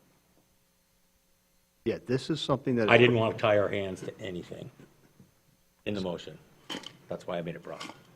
This is a pressing need. Cherryland does a wonderful job, but this is not their mission. Their mission is not to engage in the kenneling of dogs that have been either seized or caught astray. They are not, that's not their mission.